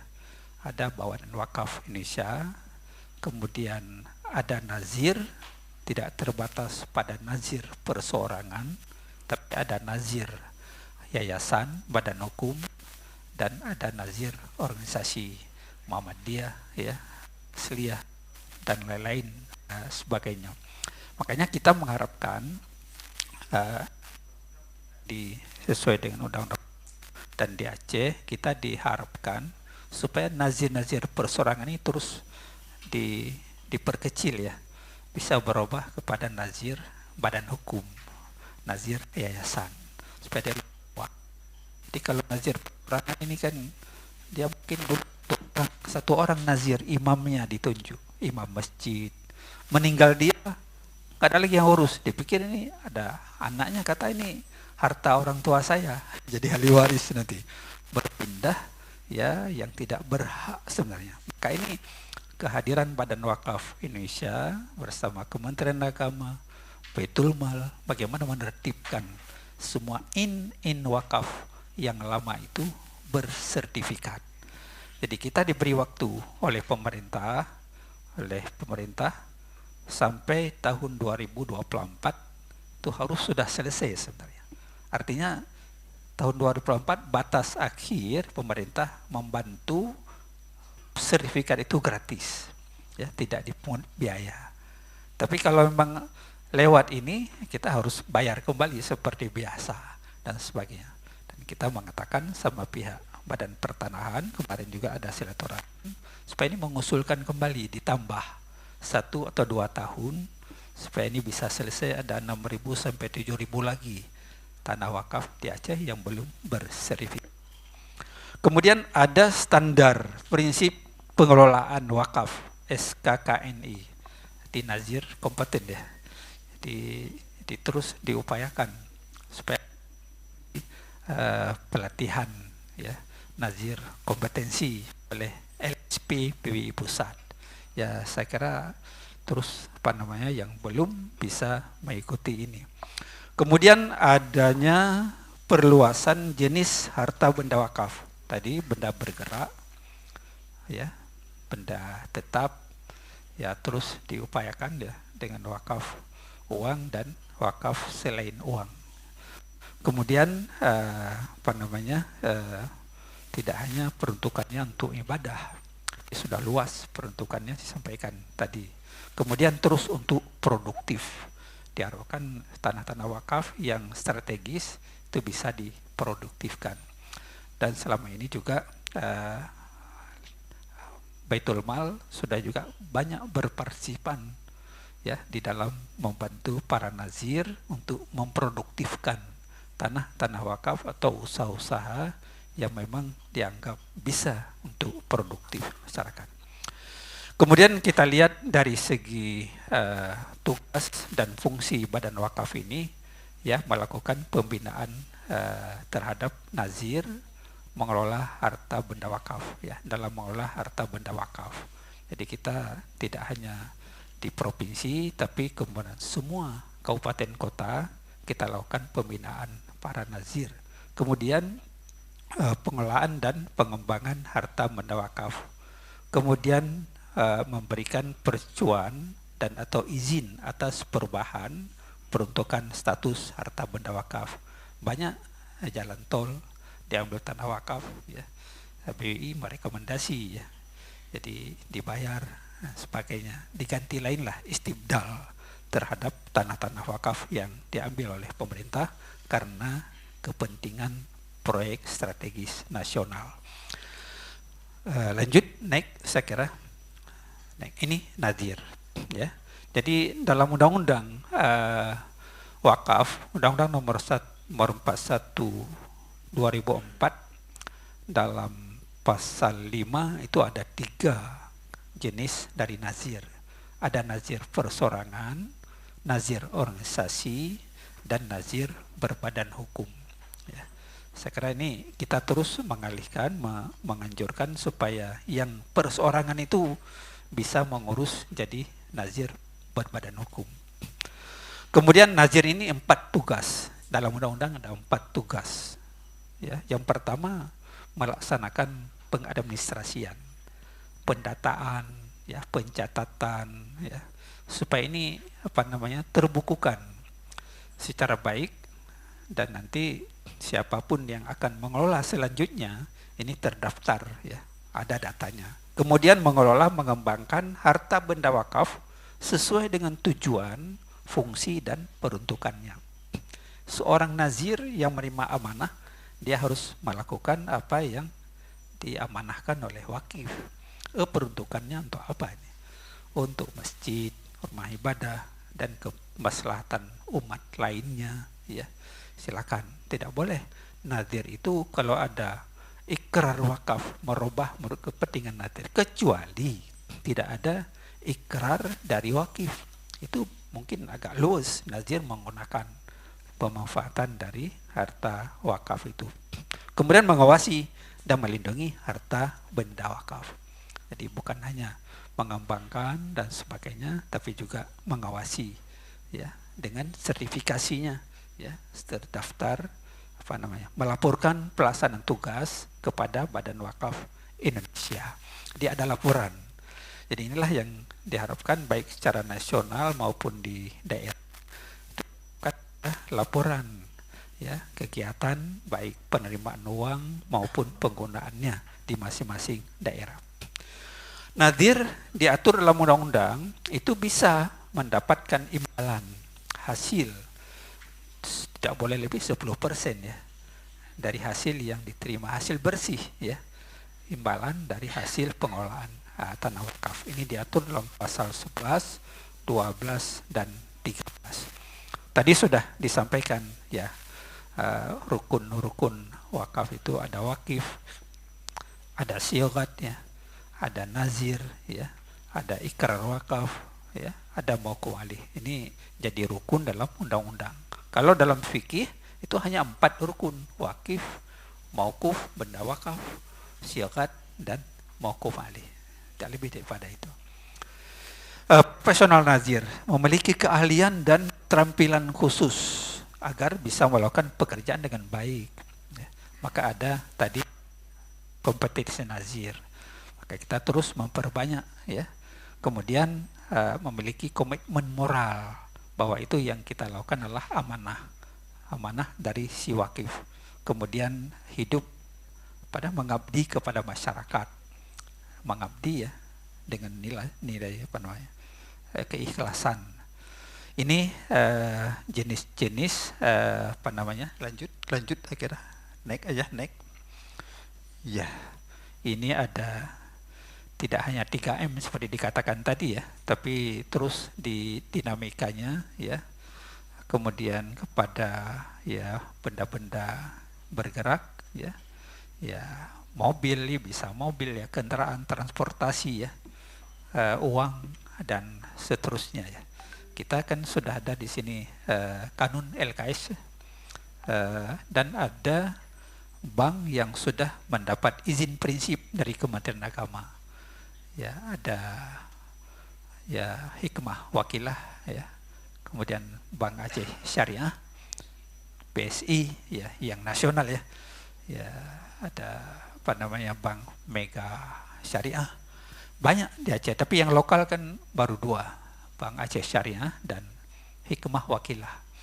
Itu sudah bisa mengumpulkan uang, wakaf uang. Boleh, di luar itu boleh, ada lembaga-lembaga, tapi dengan syarat, ada persyaratan, harus mendaftarkan di Badan Wakaf Indonesia supaya ada legalitasnya dan sebagainya.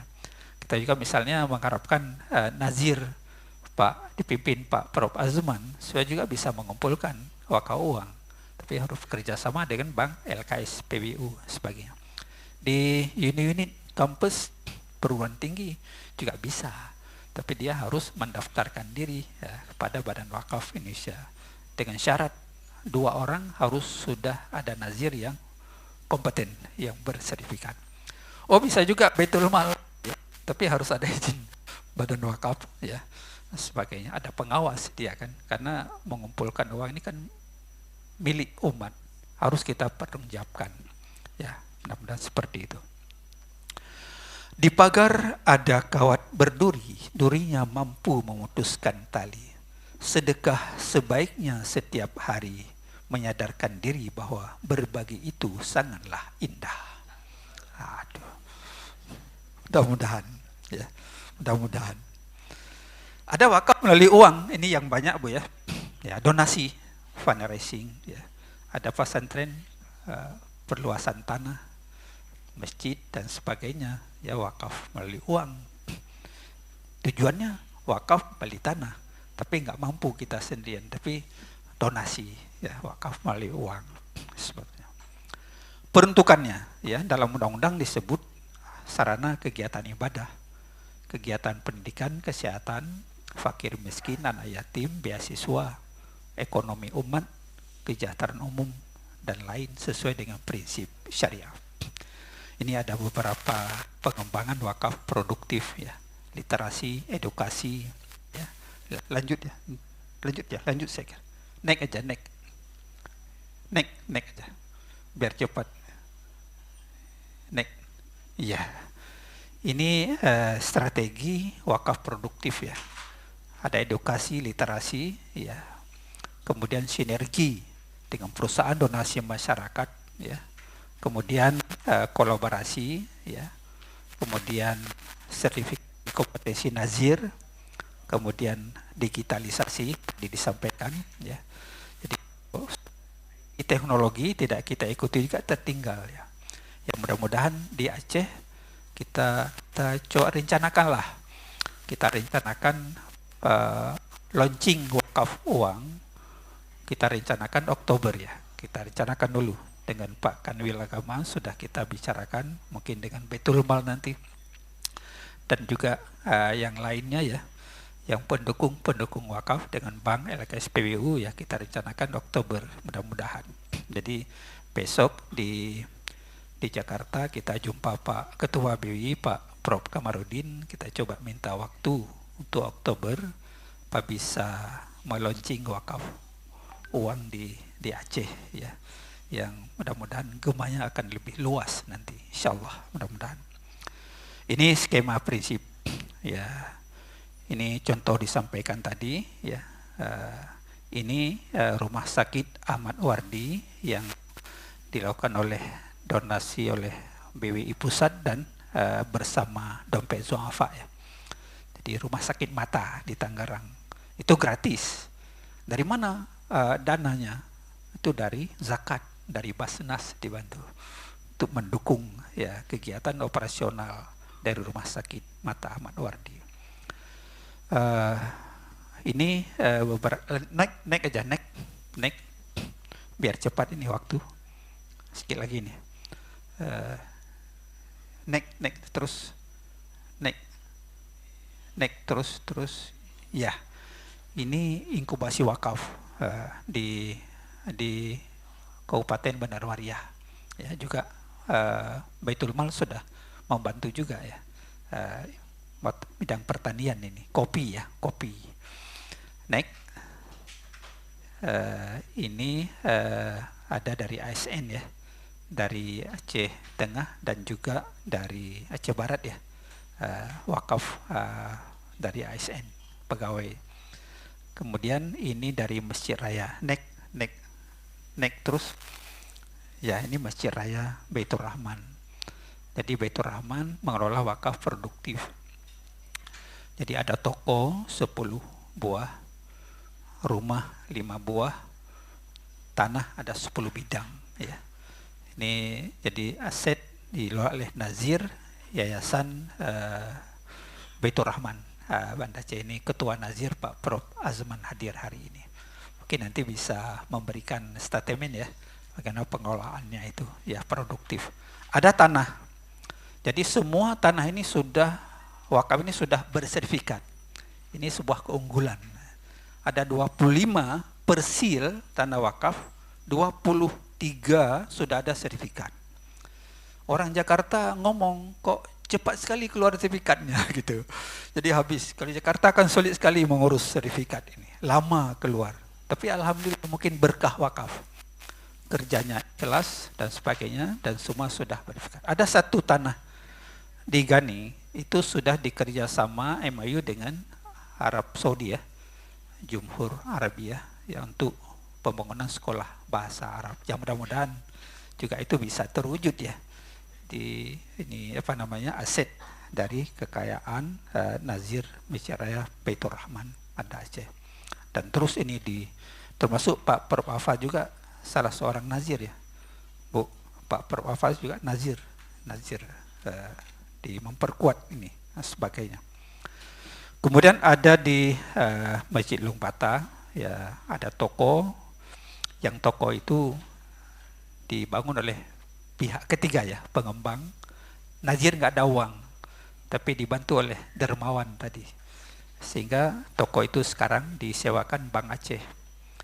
Hasil sewa bisa dibangun lain yang di tempat jalur yang sama ya. Saya kira begitulah harus diproduktifkan, dan Nazir itu harus cekatan ya, punya jiwa bisnis, kalau nggak bisa berkembang juga ya, apa harta-harta aset wakaf yang ada pada dirinya. Kemudian Baitul Mal pernah tahun lalu memberikan 10 ya Pak Rani ya, kepada Nazir ya di daerah untuk pemberdayaan produktif ini itu sendiri. Ini betul Habib Buka ya, Baitul Aceh yang diberikan penjelasan tadi, ikon kita Aceh. Jadi 200 tahun sudah, tapi masih eksis dan terus eksis, dijaga oleh Nazir ya. Dan hasil mauquf alih Fanima Mafan juga salah satunya adalah jamaah haji asal Aceh.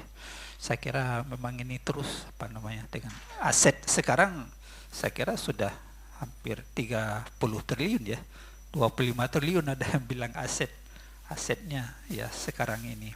Saya kira ini ya perlu kita contoh dan kita semangati diri kita ya sebagai salah satu ikon ya contoh untuk pengembangan ke depan bagi nazir-nazir yang lain di Provinsi Aceh.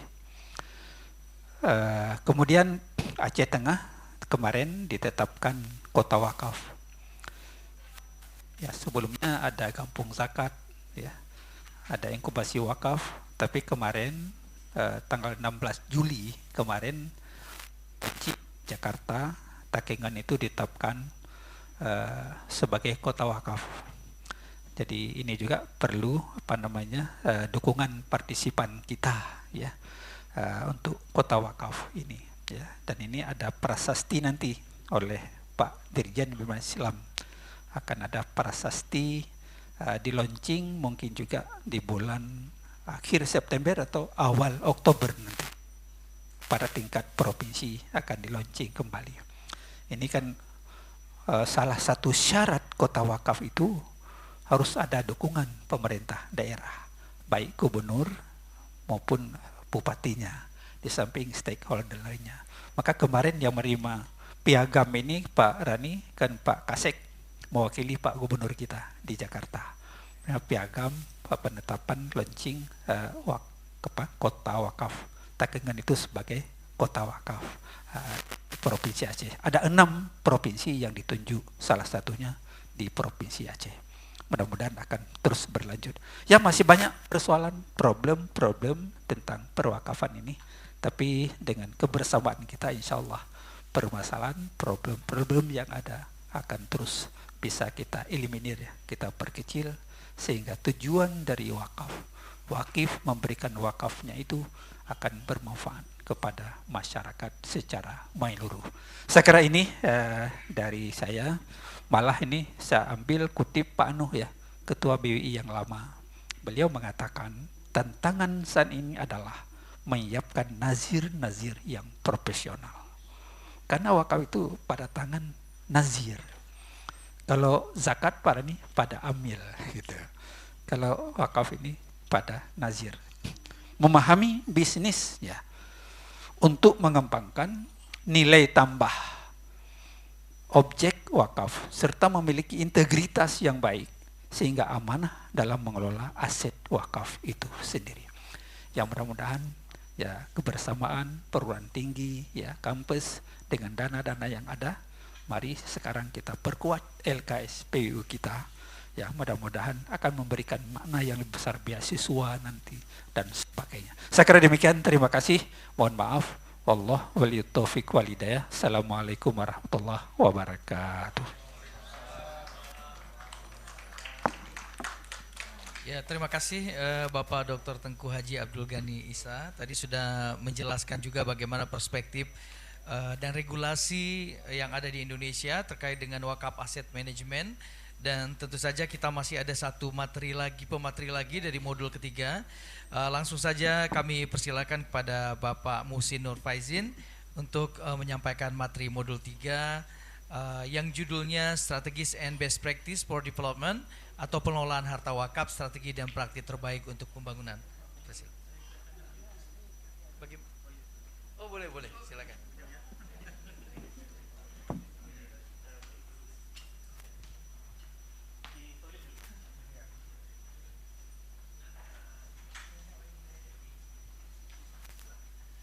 Bapak dan Ibu, sambil kita menunggu, barangkali tadi kita mendapatkan informasi baru ya dari Bapak Abdul Ghani. Ternyata sudah ada kabupaten-kabupaten yang sudah dijadikan juga sebagai percontohan ya Pak ya, kota wakaf, dan juga tadi menyampaikan bahwa tantangan juga dalam pengelolaan termasuk yang disampaikan tadi untuk mempercepat pengetahuan atas informasi terkait wakaf ini kepada masyarakat, dan salah satunya adalah dengan di launchingnya di bulan Oktober nanti pelaksanaan wakaf uang di Aceh insyaallah, dan hari Kamis besok akan berdiskusi lanjut ya Pak ya di Jakarta. Kita doakan semoga mendapatkan hasil yang baik, karena kita tahu dari penjelasan Profesor Nur tadi dan juga Bapak Dr. Abdul Ghani bahwa manfaat dari wakaf ini tidak hanya didapatkan oleh orang-orang yang barangkali terbantu dari hasil wakaf ini untuk melanjutkan proses bisnis di tengah masyarakat, dan juga ada yang kaitannya dengan pengelolaan harta wakaf yang bisa secara bisnis digandakan dengan positif ya Pak ya, seperti penyewaan toko, kemudian menambah toko baru lagi, dan banyak hal yang manfaatnya juga lebih luas gitu. Dan ternyata dari sisi pemerintah juga aturannya sudah diatur, dan tadi kita sangat detail mendapatkan pemahaman terkait ini yang dilakukan oleh Badan Wakaf Indonesia Provinsi Aceh. Baik, karena pemateri ketiga sudah hadir kembali, dipersilakan Bapak Muhsin Nur Faizin untuk menyampaikan materi dari modul ketiga tentang Strategies dan Best Practices for Development atau pengelolaan harta wakaf dari strategi dan praktik terbaik untuk pembangunan. Dipersilakan. Okay. Assalamualaikum warahmatullahi wabarakatuh. Bismillahirrahmanirrahim. Alhamdulillahirabbil alamin wassalatu wassalamu ala asyrafil anbiya'i wal mursalin wa ala alihi washabihi ajmain. Amma ba'du. Yang dihormati serta ucapan terima kasih kepada Bapak Moderator Bapak Dr. Handra Syahputra dari FEBI sendiri, dan juga yang saya hormati Prof Nazaruddin Ahmad dan juga Prof Hafaz dia tiada, dan yang tak dilupakan juga para barisan narasumber ya, Dr. Nur Asiah Muhammad dari IIUM dan juga Dr. Abdul Ghani dari BWI Aceh dan para nazir, akademisi, pelajar, ibu-ibu dan bapa-bapa semua. Alhamdulillah saya sebenarnya berasa sangat beruntung kerana saya menjadi narasumber yang ketiga. Jadi saya belajar dulu daripada guru-guru di sini. Kemudian baru saya ada peluang berkongsi. Saya fikir apa yang sesuai lah dengan apa yang tajuk yang diberikan kepada saya, iaitu berkenaan dengan best practice for wakaf development, yang mana sebenarnya sebagaimana Dr. Nur Asiah sebut tadi, kalau saya ini datang dari PPZ daripada Mawib, jadi memang saya diamanahkan untuk bercakap benda baik-baik saja. Benda-benda positif saja, tapi sebenarnya dia adalah kebetulan saya daripada Azkar Akademi Zakat, jadi mungkin pada hari ini saya akan kongsikan tentang hasil-hasil kajian ataupun sedikit contoh-contoh yang boleh dijadikan kita panggil panduan ataupun pedoman, ataupun mungkin sekurang-kurangnya sebagai sumber motivasi kan kepada mana-mana pendengar dalam sesi short course ini. Jadi next slide. Saya punya presentasi fokus kepada dua perkara sahaja. Yang pertama mungkin saya share sedikit tentang pentadbiran ataupun latar belakang wakaf di mana saya berada lah, di wilayah Persekutuan, atau yang mana wilayah Persekutuan ni adalah merupakan ibu negara di Malaysia, Kuala Lumpur. Jadi sebagaimana seperti Jakarta lah di peringkat Indonesia ini. Jadi sememangnya ia cuba sebaik mungkin menjadi satu model kepada negara Malaysia. Sungguh pun begitu, pentadbiran agama Islam ni sebagaimana yang telah saya kongsi di semalam, Aizawa di semalam, dia merupakan pentadbiran agama Islam ni adalah ditakluk di bawah kuasa-kuasa negeri, Jadi dia akan berbeza dan berdaulat antara negeri-negeri, Dan seterusnya, yang kedua, saya akan berkongsi tentang strategi pengelolaan harta wakaf, yang mana ini adalah saya ambil daripada riset yang telah dibuat sendiri oleh Akademi Zakat, dan mungkin boleh dijadikan perkongsian ataupun panduan kepada semua. Sungguh pun begitu, strategi ini ada banyak, kalau kita lihat dari sudut literaturnya ataupun mungkin pengalaman-pengalaman daripada pelaksana yang jauh lebih pengalaman, ada banyak strateginya. Cuma mungkin nanti saya akan kongsi lebih sedikit based on our research. Dan ternyatanya saya daripada Akademi Zakat itu pun memang dalam proses penambahbaikan, Jadi memang terdapat perbincangan sama adakah mau bertukar nama ini jadi Akademi Zakat dan Wakaf. Kerana PPZ ini baru saja diamanahkan untuk menjalankan kutipan wakaf tunai semenjak tahun 2022, Disember 2022. Jadi nama PPZ itu masih kekal Pusat Penghutang Zakat, tapi sudah ada tanggungjawab wakaf tunai di situ. Jadi ada perbincangan sama adakah mau jadi Pusat Penghutang Zakat dan Wakaf, dan terkait juga kami lah, Akademi Zakat dan Wakaf, Akademi Zakat sekarang ini. Dan Akademi Zakat itu kependekannya Azkar, Jadi kalau Akademi Zakat dan Wakaf, dia punya kependekannya mau jadi apa, Jadi itu yang masih lagi menjadi persoalan di peringkat kami lah dalaman. Dan nanti saya akan kongsikan serba sedikit tentang bagaimana kami cuba mengintegrasikan zakat dan wakaf dalam pentadbiran, especially dalam bidang pengutipan, pengumpulan dana. Okey, next slide. Jadi ini yang mungkin sedikit banyak sudah disebut oleh bapa narasumber dan juga Ibu Dr. Naksiah tadi tentang pembahagian kita panggil tingkat pentadbiran wakaf di Malaysia, iaitu yang di atas itu nazir, kemudian ada mutawali dan kemudian ada qayyim. Jadi saya fikir mungkin sedikit berbeza dengan apa yang di Indonesia, kerana kalau di Malaysia itu nazir itu adalah majlis agama selaku kita panggil sebagai pemegang amanah tunggal. Cumanya dari sudut pentadbiran boleh jadi nazir, boleh jadi juga mutawali dan boleh juga jadi qayyim, bergantung kepada tingkat kuasa yang diberikan kepada mereka. Jadi kalau mutawali itu yang di bawah nazir adalah mana-mana orang ataupun badan yang dilantik oleh majlis agama, iaitu nazir itu sendiri, dan diberikan kuasa dan kebenaran seperti memungut wakaf dan mengurus dan mentadbir wakaf, dan seterusnya mengagihkan manfaat mauquf bagi pihak nazir. Kalau qayyim yang di bawahnya adalah lebih kurang daripada itu, dia sama ada salah satu ataupun dua daripada tiga yang disebutkan tadi. Okey, next. Jadi sebagaimana yang saya sebutkan tadi, semenjak tahun 2022 itu PPZ yang mana saya sendiri berada telah diamanahkan untuk menjalankan kutipan wakaf tunai di Wilayah Persekutuan. Dan di sinilah yang baru kita kata cubaan kami untuk mengintegrasikan zakat dan wakaf, especially dalam bidang kutipan dan kutipan wakaf tunai. Dan manakala urusan pentadbiran wakaf itu masih lagi kekal di bawah MAIWP itu ataupun MAWIP, yang mana dia masih lagi menjalankan tugas untuk menerima wakaf selain daripada wakaf tunai, pengurusan wakaf, aset wakaf dan juga pelaburan ataupun pembangunan tanah-tanah wakaf. Next. Okey, yang ini perkongsian tentang bermula 1 Februari 2024. Sumbangan wakaf tunai kepada PPZ MAWIP layak diberikan potongan pajak. Jadi saya tak pasti Bapak kalau di Indonesia ni ada ke belum lagi ke.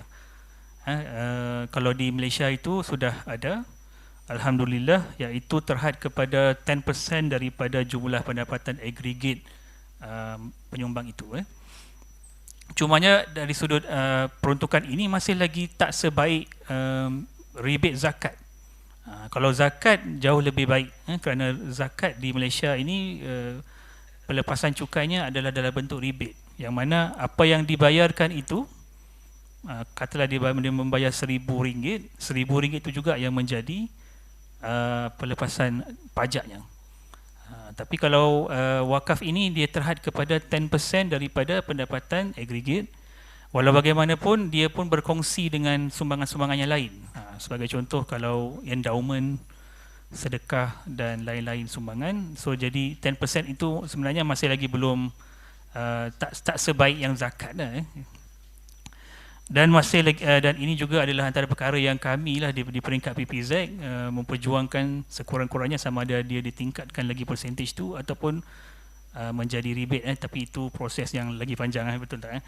Nak mengekalkan rebate itu sendiri pun sudah satu cabaran, dan sebagaimana Dr. Nur Asia sebut tadi, itu pun satu perkara yang sensitif. Jadi apa yang dalam proses kami adalah dalam tahun ini kita cuba untuk draft paper untuk dibawa kepada Kementerian Kewangan, sekurang-kurangnya dinaikkan 10% kepada 15%. Tapi bagaimana diluluskan itu kita perlu doa dululah.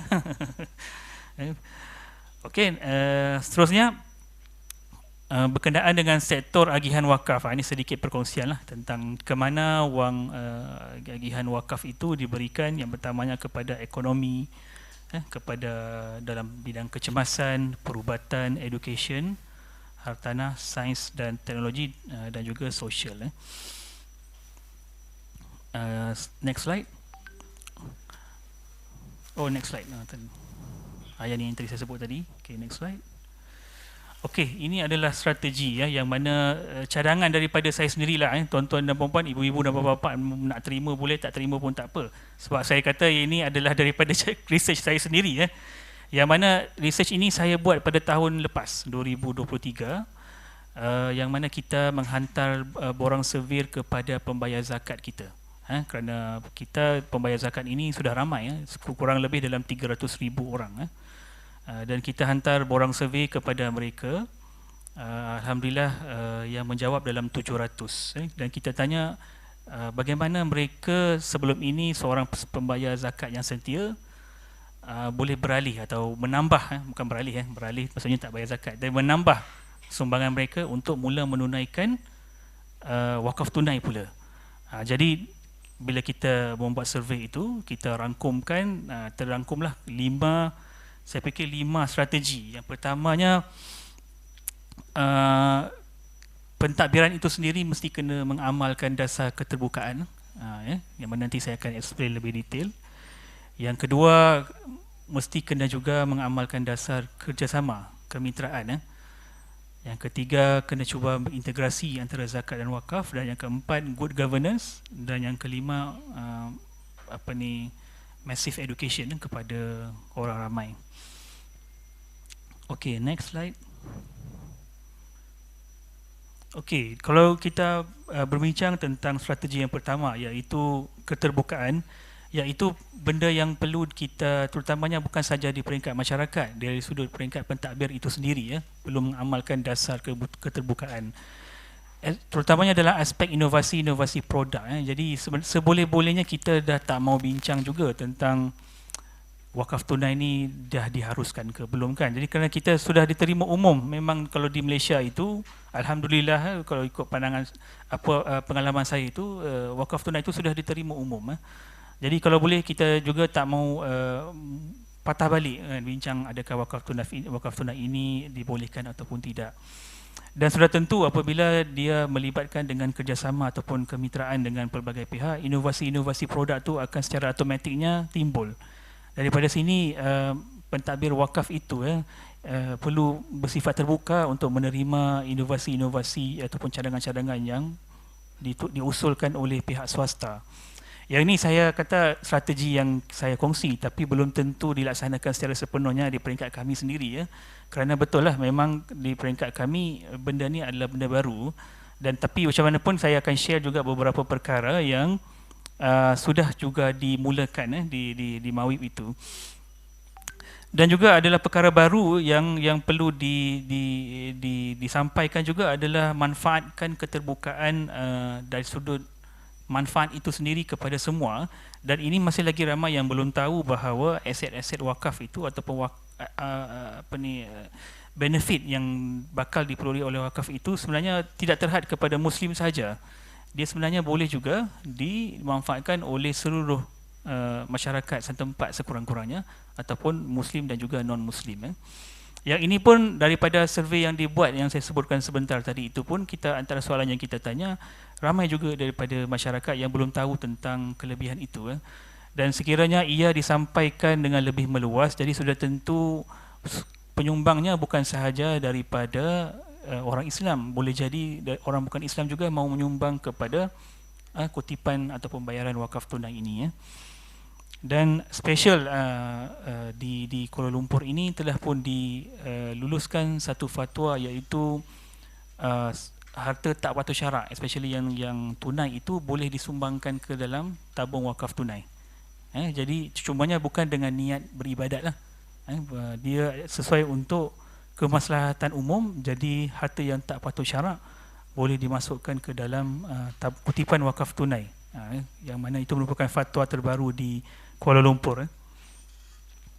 Dan yang terakhir adalah undang-undang, yang mana ini saya tak bercadang untuk berulas panjang lah kerana Dr. Nur Asia pun tadi sudah sebut. Tapi apa-apa yang undang-undang yang menghalang pembangunan harta wakaf sebaiknya dipinda. Yang ini juga pun adalah antara cabaran utama yang dihadapi oleh nazir-nazir ataupun majlis agama Islam di Malaysia ini, yang mana undang-undangnya perlulah dipinda daripada semasa ke semasa. Okey, next slide. Okey, yang kedua adalah strategi tentang strategi kemitraan, iaitu meningkatkan kerjasama, terutamanya dalam aspek kalau contoh di mana saya berada ini adalah agensi di bawah kumpulan, iaitu sekurang-kurangnya kalau kita ambil contoh Mawib itu adalah kerjasama berkaitan dengan kerajaan dan juga agensi agama Islam yang lain. Di bawah Mawib itu sendiri adanya pejabat mufti dan juga adanya beberapa jabatan-jabatan lain yang mana perlu digambling bersama untuk memastikan supaya inisiatif wakaf itu saling melengkapi, agensi-agensi di bawah Mawib itu saling melengkapi dalam inisiatif wakaf yang diperkenalkan. Dan of course yang paling utama adalah bersama perusahaan swasta itu sendiri, yang mana kita boleh menggalakkan inovasi produk wakaf dan memanfaatkan sumber dan kepakaran perusahaan yang bertebaran seluruh negara, agar dana wakaf dapat diperolehi dengan lebih banyak sekaligus agenda-agenda wakaf yang cuba diperkenalkan dapat diperkasakan. Jadi next slide. Next slide ini adalah contoh ataupun contoh yang especially untuk Mawib lah, yang mana kita sudah melantik kurang lebih 6 organisasi lain, terutamanya daripada IPT ataupun Institusi Pengajian Tinggi sebagai mutawali. Di samping juga bekerjasama dengan melantik lebih ramai juga daripada syarikat swasta untuk menjadi sama ada mutawali ataupun kaim. Daripada situ semua ini mempunyai sumber-sumber ataupun kepakaran yang tersendiri. Sebagai contoh, kalau kita kata ASNB itu sendiri sekarang ini sudah ada kita panggil wakaf ASNB ataupun wakaf amanah saham ASNB, yang mana alhamdulillah sudah pun mencecah kutipan sebanyak yang saya baru tahu adalah 70 juta ringgit pada dalam tempoh 4 tahun yang diperkenalkan. Dan juga yang lain-lain, anak-anak syarikat MAWIP itu sendiri, sama ada College Professional Baitul Mal dan yang lain-lain, itu pun boleh jadi sebagai satu kaedah untuk ianya diperluaskan lagi tentang usaha-usaha wakaf, especially wakaf tunai di Kuala Lumpur. Okay, next slide. Okay, yang ini adalah kalau tapi mungkin tak berapa nampak lah kalau duduk jauh kan. Tapi yang ini kalau saya boleh kongsikan sedikit adalah wakaf ASNB yang disebutkan tadi, iaitu cubaan ataupun usaha untuk menggabungkan konsep pelaburan dan juga wakaf, yang mana harta wakaf bagi perkhidmatan ini adalah dalam bentuk cash wakaf yang bersifat kekal, iaitu dengan mengaplikasikan konsep wakaf muabbad, yang mana cash itu sendiri adalah wakaf. Dia tidak diistidlalkan kepada perkara yang lain. Maksudnya penyumbang menyumbang katalah RM1,000 dan RM1,000 itu sendiri adalah wakaf dan menjadi MAWIP sebagai pemegang amanah tunggal kepada RM1,000 tadi. Dan pulangan pelaburan dalam bentuk pengagihan pendapatan akan disalurkan sebagai dana manfaat wakaf. Jadi berdasarkan permohonan pemegang unit amanah yang ingin wakaf akan dipindahkan daripada akaun pemegang unit, iaitu akaun yang penyumbang, kepada akaun khas yang dipegang oleh Majlis Agama Islam. Majlis Agama Islam itu sekarang ini adalah MAWIP. Dari segi pengurusan dana itu sendiri adalah tertakluk di bawah pengurusan PNB. Jadi PNB lebih mahir dalam bab pengurusan pelaburan. Jadi dana itu diuruskan oleh PNB bersama-sama dengan unit amanah saham yang lain. Dan sekiranya ada keuntungan, dan alhamdulillah memang ada, dan ianya akan disalurkan kepada pemegang, bukan pemegang pemegang saham itu, tapi kepada mengikut tier yang telah disediakan oleh PNB. Okay, next. Ini juga adalah antara contoh collaboration yang dibuat oleh bank itu sendiri bersama dengan Majlis Agama Islam, iaitu iWakaf, yang mana ada partisipan, ada bank yang bekerjasama, yang partisipan dalam usaha ini, dan mereka bekerjasama untuk menggunakan sumber mereka yang ada. Sebagai contoh yang diperkenalkan oleh Bank Islam adalah mengutip dana wakaf tunai, kemudian dana itu digunakan untuk membeli aset ataupun apartmen atau rumah yang tidak berjaya berjaya dibayar oleh peminjam. Kemudian dana tersebut diserahkan kepada peminjam, dan peminjam itu boleh membeli, sama ada membeli rumah lain yang jauh lebih murah, dan harta tersebut boleh dilaburkan semula. Jadi satu inovasi yang terbaru disediakan oleh pihak bank yang bekerjasama lah. Okay, next. Yang ini antara Yayasan Wakaf dan juga Maybank Islamik, Maybank Asset Management dengan Yayasan Wakaf, iaitu untuk menawarkan pendapatan dan pertumbuhan modal dalam jangka masa sederhana ke jangka masa panjang. Jadi yang ini pun terlalu detail, kalau terlalu teknikal kalau nak dijelaskan secara lebih detail, tapi secara umumnya dalam strategi yang kedua adalah untuk menceritakan tentang pentingnya kerjasama antara pengusaha ataupun pentadbir wakaf itu dengan bank-bank, kerana dalam proses untuk kita menjana keuntungan, tak semestinya nazir ataupun mutawali itu mempunyai kepakaran dalam menjana keuntungan. Jadi di situ pentingnya juga kerjasama dengan syarikat-syarikat besar yang jauh lebih mahir dalam menguruskan dana pelaburan. Okay, jadi next. Okay, yang ni adalah integrasi zakat dan wakaf, strategi yang ketiga, iaitu yang pertama menerapkan elemen ibadah sunat ke dalam ibadah wajib, dan yang kedua adalah saling mampan. Jadi next saja. Okey, ini adalah dia lari tapi yang di tengah tu logo PPZ sebenarnya. Dia sudah lari. Tapi sebenarnya ini adalah saluran-saluran pembayaran zakat yang sudah available. Jadi apabila PPZ sudah mendapat kita panggil amanah untuk mengutip wakaf tunai, dia hanya perlu masuk sahaja. Kan ke dalam saluran-saluran yang ada, dan data-data pembayar zakat itu sebanyak ratusan ribu itu hanya perlu dipromote, perlu didakwahkan saja untuk mula membayar wakaf tunai. The next. Dan alhamdulillah sebelum integrasi kutipan, kalau ini sedikit data yang saya boleh share, pada 2018 hingga 2021 kutipannya kurang lebih sejuta sampai sejuta lah, kita kata dalam yang di situ dia kira rendah. Once saja kita dah mula integrate antara zakat dan wakaf, dia melonjak naik pada 2002, dan alhamdulillah pada 2023 sudah cecah 6.6 juta RM. Kalau Indonesia rupiahnya kurang lebih 20 juta, 20 miliar. 20 miliar 20 miliar kurang lebih gitu ya. Jadi ini kelebihan apabila kita mula integrate antara sistem itu sendiri. Tak pasti BWI dengan Bazlan tu bagaimana kan, mungkin di lain sesi boleh saya sendiri pun mau belajar juga yang itu.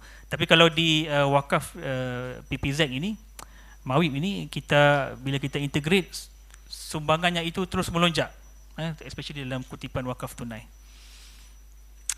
Okay, next. Dan alhamdulillah apabila kecepatan itu dalam mengumpul dana itu berlaku, jadi beberapa projek yang sebelum ini kita kata agak tertangguh dapat diselesaikan dengan segera. Yang ni satu gambar yang saya share, iaitu membina surau Musola Al-Marjan, di mana ini di sekolah yang mana pelajar-pelajar sebelum ini kalau ingin menunaikan solat terpaksa buat di dewan dan di beberapa tempat yang lain. Dan daripada situ mereka memohon kepada Mawib untuk membina surau di dalam. Dan daripada situ kita juga dapat mengkumpul dana, dan alhamdulillah telah siap sepenuhnya pada tahun ini. Next. Oh, ni slide lain. Kenapa ada slide lain?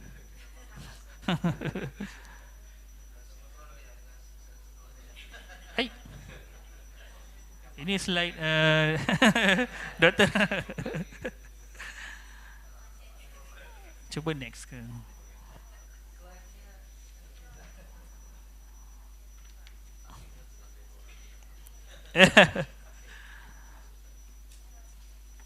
Dia sudah bercampur ya.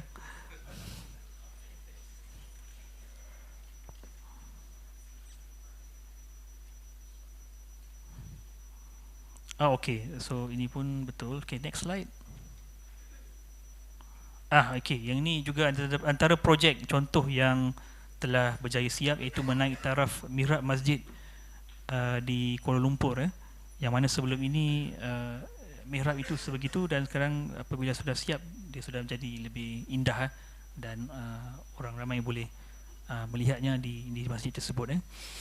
Dan mungkin salah satu contoh yang saya tak masuk dalam sini adalah contoh di Pulau Pinang, iaitu antara beberapa pangsapuri yang diwujudkan di Pulau Pinang, sebagai contohnya Pangsapuri Siti dan Hajah Nurjah Sungai Nibong di Pulau Pinang itu, yang mana pangsapuri itu dibina menggunakan daripada tanah wakaf, dan kemudian sebahagian unit yang disewakan kepada asnaf, dan apabila disewakan kepada asnaf dengan bayaran yang jauh lebih rendah, dan ianya ditop up, yang tak cukup itu ditop up melalui dana zakat. Jadi itu pun antara kaedah integrasi antara zakat dan juga wakaf, especially dalam aspek agihan. Okay, next.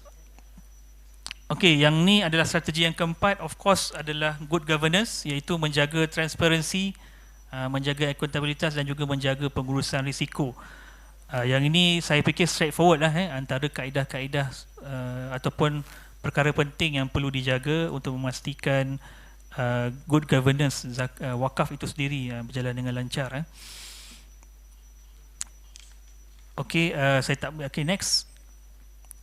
Okay, yang ini adalah kenapa dia? Okay, next lagi slide.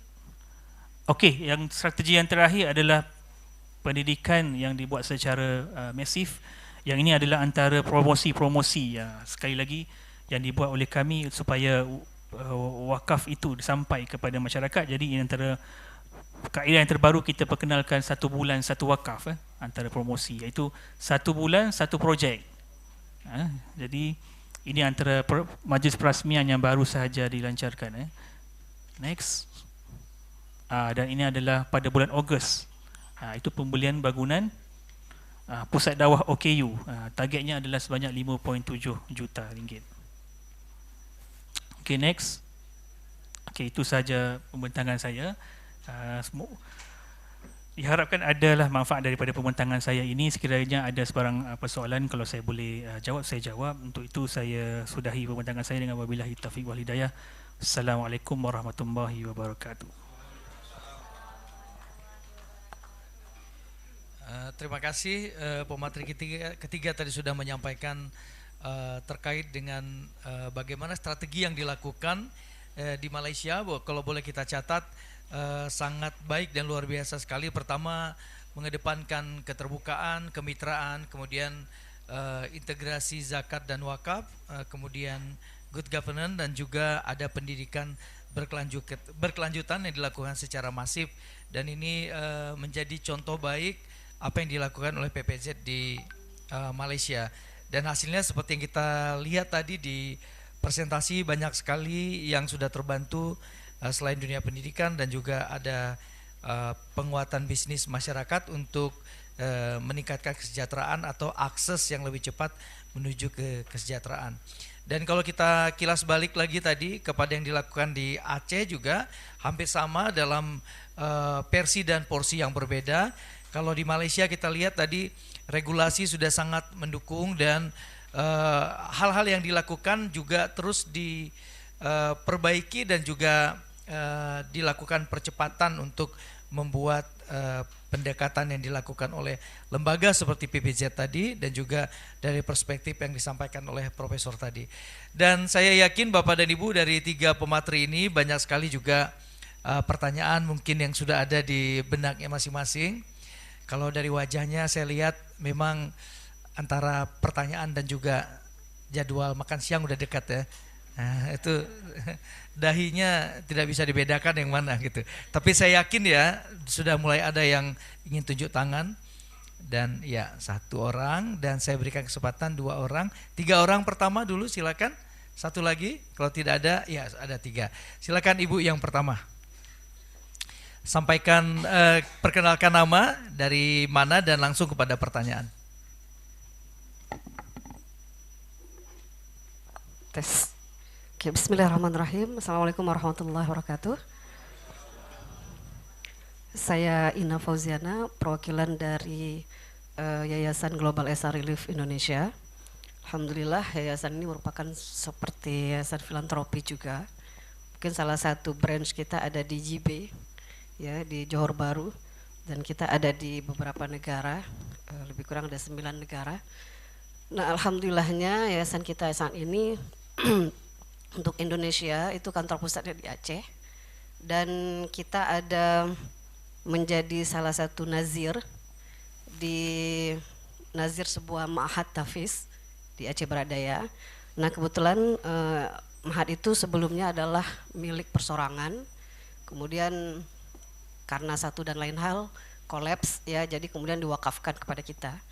Nah, kebetulan nazirnya itu bukan yayasan kita saja, tapi bergandengan sama salah satu owner atau pendiri dari ma'had itu sendiri. Nah, seiring waktu berjalan, sudah lebih kurang mau 4 tahun kita sebagai nazir di ma'had itu. Tentu di ma'had tahfiz itu semenjak kita hadir di situ, kita melakukan fundraising untuk operasional dari ma'had itu, baik itu meal para santri, juga salary dan operasional lainnya untuk sustainnya ma'had tadi. Nah, situ ada santrinya, ada orphan yang free dan ada santri reguler. Nah, kendala yang kami hadapi adalah mungkin tadi ya, karena kurang pemahaman ya untuk menjalani posisi sebagai nazir, dan kurangnya keterbukaan ya antara kami dan salah satu nazir yang lainnya. Jadi nazirnya tidak satu saja. Jadi setiap santri yang reguler itu tentu berbayar. Nah, hasil dari pembayaran itu memang digunakan untuk meal anak yang berbayar tadi. Sedangkan operasional yang lain hampir 100% itu kita yang support. Ya, mau salary dan lain sebagainya gitu. Nah, ini menjadi kendala kami di dalam melakukan atau melaksanakan posisi nazir ini. Yang ingin saya tanyakan Ustadz, mungkin kepada Ustadz Gani, bagaimana ya, karena saya mengetahui bahwa nazir yang satu juga seorang ustadz juga di sana ya, artinya mungkin mereka memahami pemahaman lebih baik gitu. Dan tanah wakaf itu sudah mau dijadikan unit produktif juga ya, dibuat koperasi dan lain sebagainya yang nanti tentu akan memberikan nilai produktif. Nah tadi tidak terbukanya ya antara nazir yang satu dengan nazir yang lain, sedangkan porsi uang yang kita gelontorkan hampir 4 miliar ke situ itu jauh lebih besar uang nazir yang satu gitu. Nah tapi ya, bagaimana menyamakan persepsi itu dengan kami kekurangan mungkin pemahaman tadi, apakah mungkin dari BWI itu bisa memfasilitasi ya kami sehingga pemahaman ini sama, karena owner yang tadi saat ini sudah menjadi nazir juga, ada ketakutan dari mereka bahwa kami ingin menguasai harta wakaf tadi seperti itu, padahal porsi yang sudah 4 tahun ini berjalan mungkin mereka tidak sampai berapa ratus juta ya, kita sudah lebih dari 4 miliar kita support ke situ gitu. Bisa tidak BWI dalam hal ini mungkin Ustadz Gani mungkin di wilayah Aceh Barat Daya memfasilitasi itu, memberikan pemahaman yang sama agar adanya keterbukaan tadi, dan apabila nanti akan mau dijadikan produktif harta wakaf itu bisa benar-benar lebih baik lah seperti itu. Mungkin itu bukan pertanyaan ya, lebih kepada permohonan ini mungkin ya. Terima kasih Ustadz. Baik, pertanyaan kedua silakan. Bismillahirrahmanirrahim. Assalamualaikum warahmatullahi wabarakatuh. Saya Mustafa Husin dari Waila. Agak konservatif sedikit ini, saya berasal dari kampung ya. Saya ingin menjelaskan ataupun ingin menanyakan juga sedikit tentang apa sebenarnya yang diinginkan oleh Badan Wakaf Indonesia ataupun lembaga-lembaga lain yang mengelola yang statusnya berpindah dari satu muslim kepada yang lain terkait dengan pengelolaan harta. Sepertinya BWI ini terlalu memaksakan diri untuk mencari celah sehingga bolehlah wakaf uang.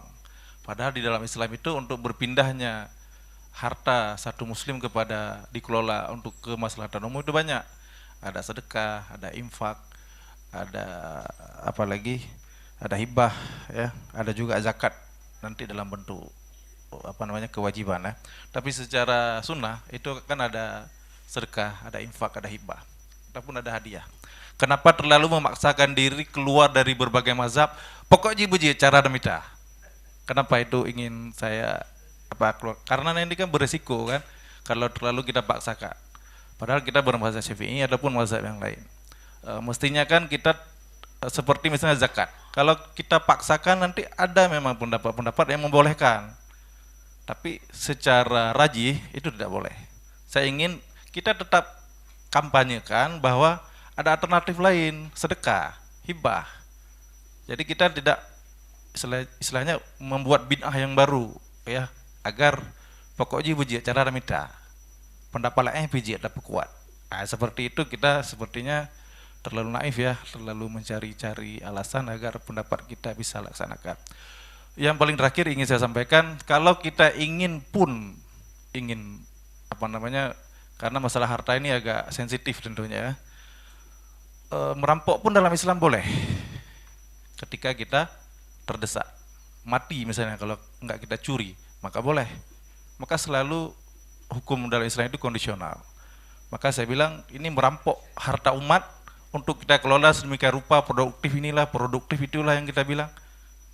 Ada saja caranya. Seperti kalau kita tadi ada disebut sedikit masalah apa yang di Mekah sana kan, itu kalau kita telusuri ternyata banyak masalah ya. Hanya beberapa yang muncul ada bukti baru diberikan. Ternyata ada banyak yang tidak diberikan kepada kita. Juga Masjid Raya ada masalah juga. Jadi kalau statusnya wakaf itu sering banyak muncul masalah. Tapi kalau sedekah sepertinya orang nggak terlalu bermasalah karena dianggap nanti akan putus pahalanya kalau dalam bidang wakaf. Sepertinya Tuhan Allah itu tidak sepecik itu memberi pahala kepada manusia. Dengan cara sedekah pun bisa, hibah pun bisa, dengan cara-cara lain. Demikian dari saya. Assalamualaikum warahmatullahi wabarakatuh.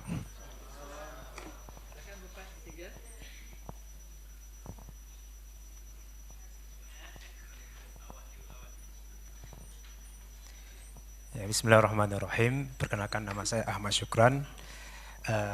Saya memang murni pertanyaan ya, walaupun nanti ada prolognya sedikit. Yang pertama sekali, kalau berbicara tentang siklus wakaf ya, tadi dalam paparan Prof. Hafaz katanya ada siklus wakaf pernah berkembang, kemudian jatuh, kemudian berkembang lagi. Padahal kalau kita lihat dari rangkaian sejarah ya, ada sumur Ar-Raum itu yang punya Utsman bin Affan, yang sampai sekarang ada rekeningnya, bahkan dari itu telah menghasilkan 1.550 batang kurma, lalu kemudian menghasilkan hotel yang dikelola oleh Formen, nggak salah, itulah yang itu terletak di Masjid Nabawi. Kemudian ya, dan wakaf itu hari ini kita lihat hasilnya pun betul-betul bisa kita nikmati langsung. Kita yang pergi umrah itu ke Madinah itu salah satu peruntukan hasil wakaf itu untuk operasional Masjid Nabawi. Kemudian kalau lihat regulasi tadi juga ya, kalau dari saya berbicara dalam kacamata Aceh Bu ya, para pemateri ya, kalau di Aceh itu kan ada amanah Kanun nomor 3 tahun 2021 tentang wakaf ya, dan itu secara komprehensif sangat jelas dijelaskan di situ ya, sampai wakaf tunai pun ada dibicarakan dalam kanun tersebut ya. Artinya nih saya rasa yang buat kanun ini pun juga ada termasuk akademisi dalamnya unsur-unsurnya ya. Ya, kemudian ini bicara prolog dulu. Kemudian saya secara pribadi di lapangan ketika menyampaikan dalam bentuk pengajian kah, dakwah kah, atau mendengar dakwah lah, bahwa ketika digalakkan semangat wakaf, ternyata masyarakat juga punya semangat untuk berwakaf. Tapi mereka tidak terakses informasi yang akurat tentang wakaf. Artinya mereka selalu terbentur ya, pemahaman wakaf itu selalu terbentur dengan pemahaman fikih klasik dan fikih kontemporer.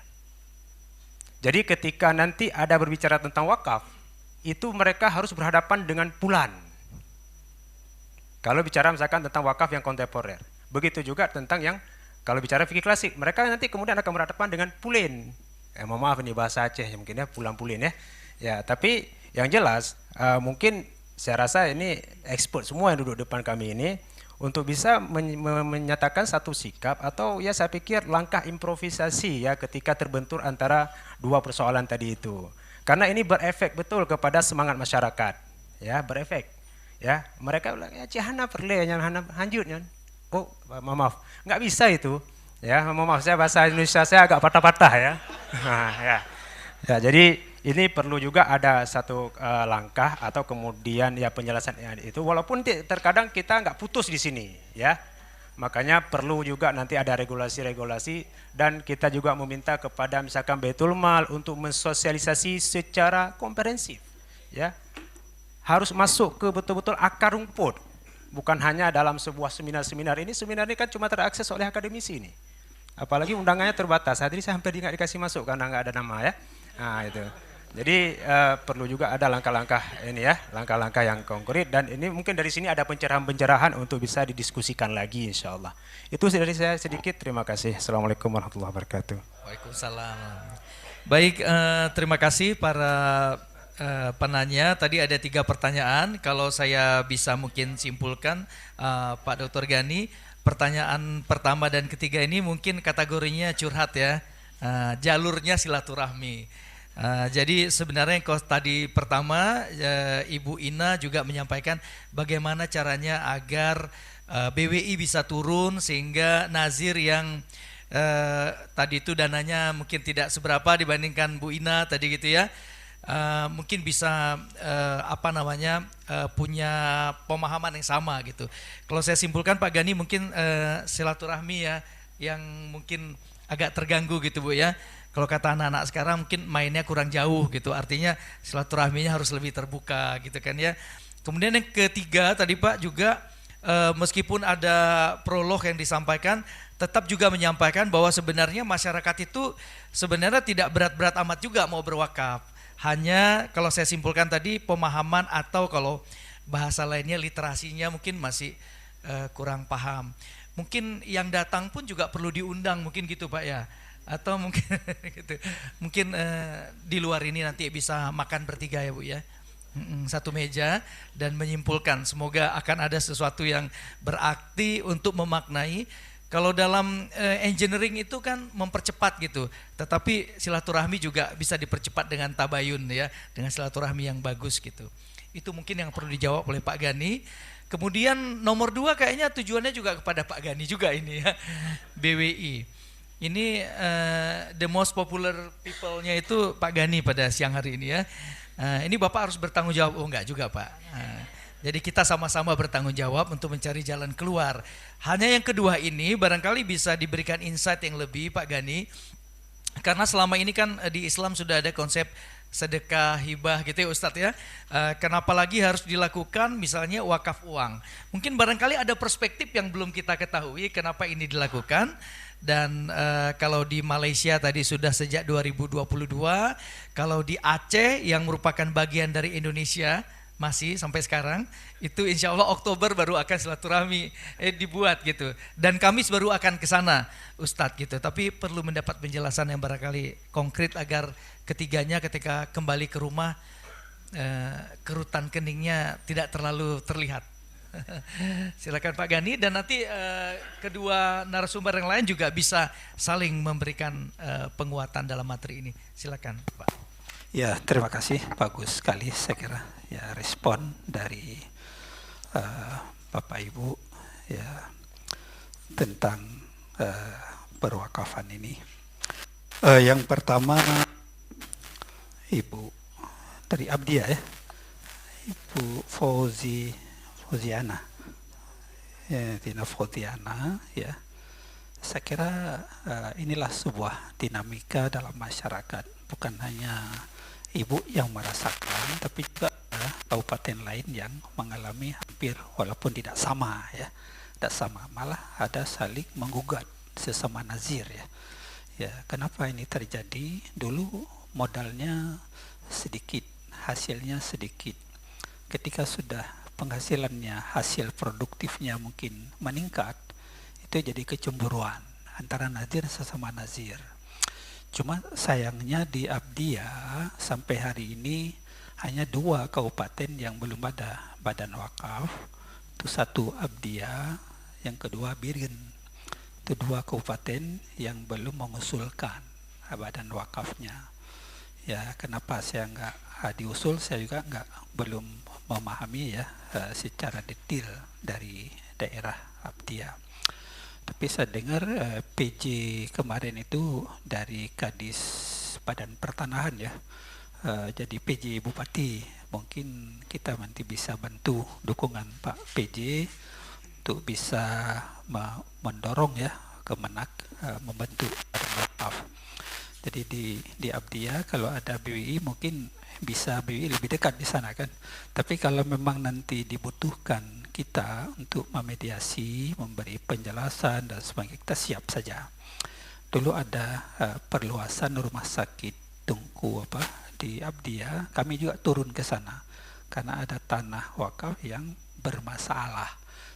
Ketika ingin dibayar, ingin diistibdalkan, diganti lain, kami turun dari BI Aceh karena di sana tidak ada badan wakafnya. Jadi nanti kalau memang dibutuhkan kami siap, tapi harus ada surat ya dasar sehingga kita bisa melakukan mediasi atau silaturahmi ke sana insyaallah Bu Sakra. Jadi ini mudah-mudahan ya tidak mempengaruhi ma'had ya, dengan sedikit mungkin berbeda pandangan ya. Saya mengharapkan tidak terjadi gangguan pada ma'had atau daya atau pendidikan yang sedang dilola. Karena ini juga bisa berimbas dengan persoalan konflik internal, bisa mempengaruhi kepada ma'had. Itu bisa saja, itu harus dijaga. Ini di Aceh Besar kemarin juga hal yang sama, malah BWI digugat. Jadi seperti itu. Ini Pak salah tahu ini BWI itu ya. Tapi kan sekarang sudah orang ini sudah diajukan banding Mahkamah Provinsi, tingkat provinsi, sehingga menang lagi. Yang tergugat di Aceh Besar itu bisa menang dia. Jadi seperti itu. Jadi kita juga akan turun di Lampah, di lam penurut itu untuk memediasi supaya tidak terjadi konflik di antara nazir. Malah itu satu keluarga antara adik dan abang dan sebagainya. Karena lahan tadi ada kepentingan, dulu ada hal pemasukan dia terganggu dengan sistem perubahan nazir dan sebagainya. Kita digugat karena SK nazirnya. Nah, seperti itulah yang terilam masyarakat. Tapi karena masyarakat tidak tahu bagaimana status legalitas dari wakaf atau dari wakif ikrarnya sendiri. Padahal itu wakaf duri, wakaf ahli.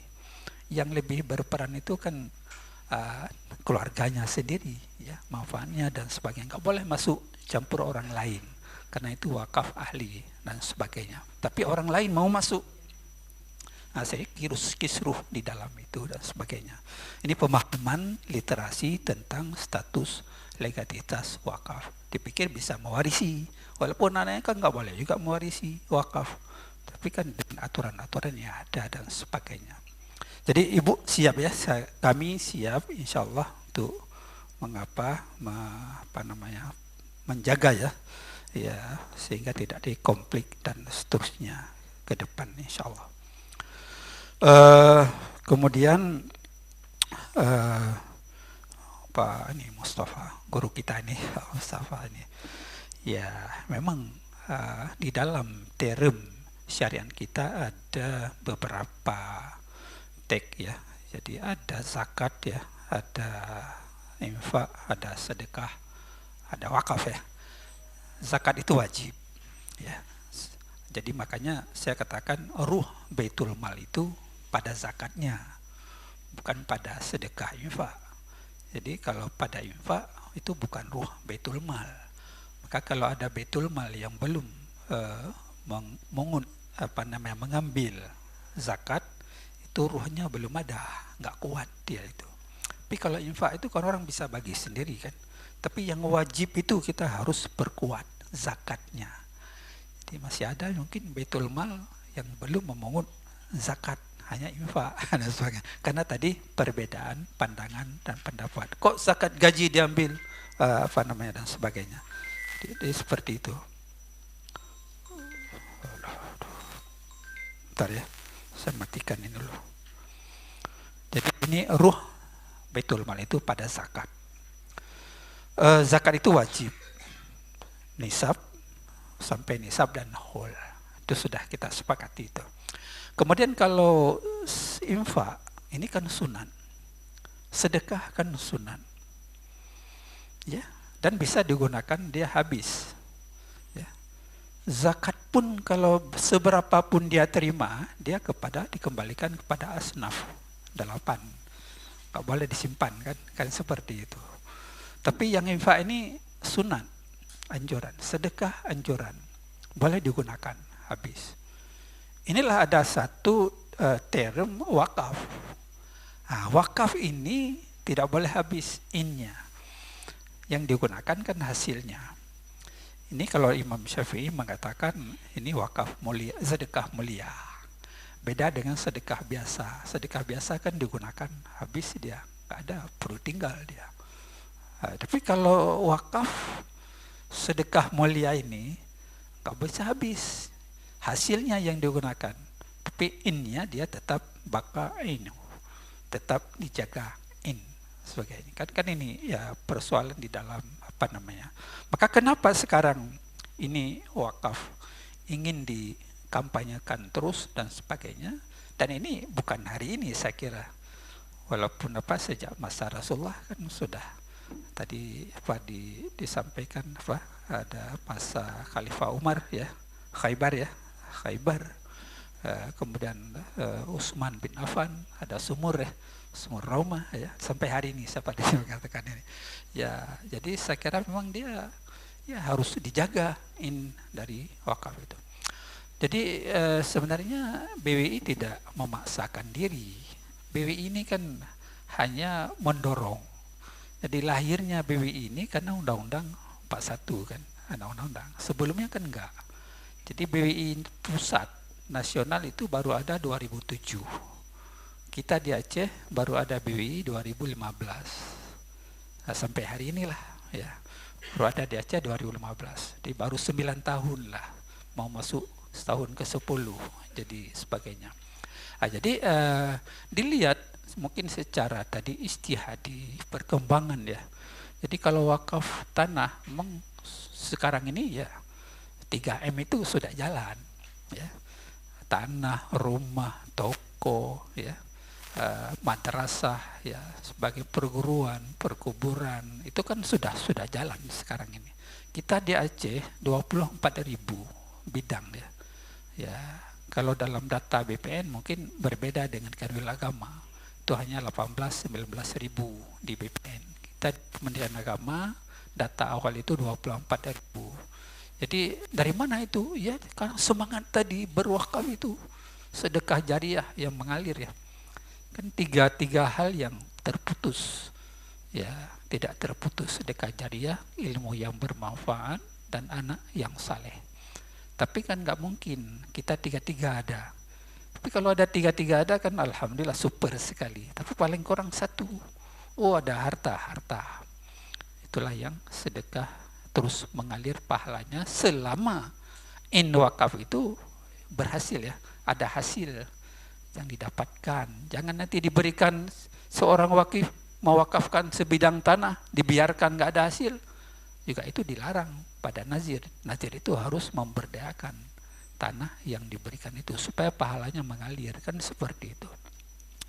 Fatwa Majelis Ulama Indonesia 2002 juga wakaf an-nuqud itu jawaz, boleh kan, boleh. Nah, tentu dengan beberapa ayat Al-Quran tadi, Ali Imran 92 ya, Al-Baqarah, Masalul Ladzi dan seterusnya lah. Dasar-dasar untuk mengambil pijakan, dan hadis Nabi tadi ya, 3 hal yang tidak akan terputus. Kemudian kalau untuk daerah lain, Provinsi Riau, di Jawa ada beberapa provinsi itu sudah jalan wakaf uang itu, sudah berlangsung. Cuma kita di Aceh kan belum, sedang jalan. Jadi saya mulai 2018 ketua BWI sampai hari ini. Saya pikir kalau ini tidak sedikit kita kampanyekan, mungkin nanti akan lagi ya ketika kita terus kampanye. Tapi baru tahun ini rencana mau kita launching bersama Pak Kanwil, LKS PBU dan lain sebagainya, Baitul Mal ya, seperti itu. Ya mudah-mudahan itu bisa berlangsung, karena ada bank yang sudah diberi izin prinsip, Bank Aceh Syariah, hikmah wakilah. Kalau dia tidak mampu mengumpulkan uang, wakaf uang, dia bisa ditegur oleh Kementerian Agama. Bank Aceh Syariah bisa ditegur, malah bisa dicabut izin kalau dia tidak melakukan pengumpulan wakaf uang sebenarnya. Jadi saya kira ini kesempatan kepada kita, karena orang Aceh ini dinilai dermawan ya, dermawan. Orang Indonesia juga dinilai sangat dermawan. Orang Aceh apapun diminta untuk kepentingan agama dibantu ya. Pesawat terbang dulu, diberi apa saja keluar untuk kepentingan umat dan bangsa ini. Saya kira yang penting tadi apa? Pengelolaannya, peruntukannya harus jelas, transparansi ya. Jadi keterbukaan, kata Ibu tadi apa? Keterbukaan. Tapi kalau keterbukaan tidak ada, transparansi, akuntabel, saya kira masyarakat pun tidak akan membantu. Saya kira apapun yang sekarang ini dibangun, rumah-rumah ibadah, masjid, pendidikan, tidak ada yang terbengkalai. Karena jelas kan sasarannya, tujuannya jelas digunakan untuk kepentingan umum, kepentingan umat dan agama. Saya kira demikian Pak Guru kita, Pak Mustafa ini, Bu Mustafa ini ya, soalnya. Ya mudah-mudahan tidak. Ya mudah-mudahan ya rencana kita pun untuk baru Oktober ini, ketika saya sudah usia BWI di Aceh 9 tahun. Tidak pada awalnya juga, karena berat kan.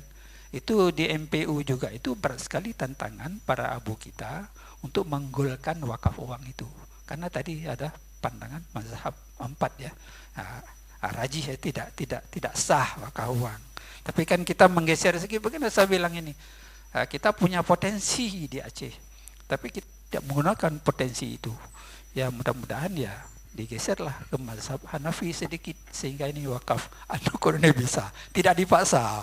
Jadi Pak sudah ada landasan berpijak kita karena fatwa MPU sudah ada di Aceh. Saya kira seperti itu. Tapi pelan-pelan juga tidak dipaksa sekali, ya.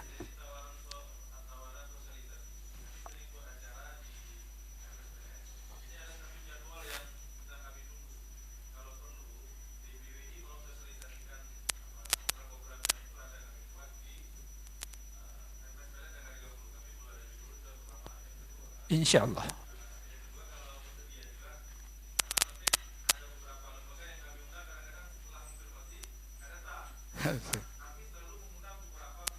Iya.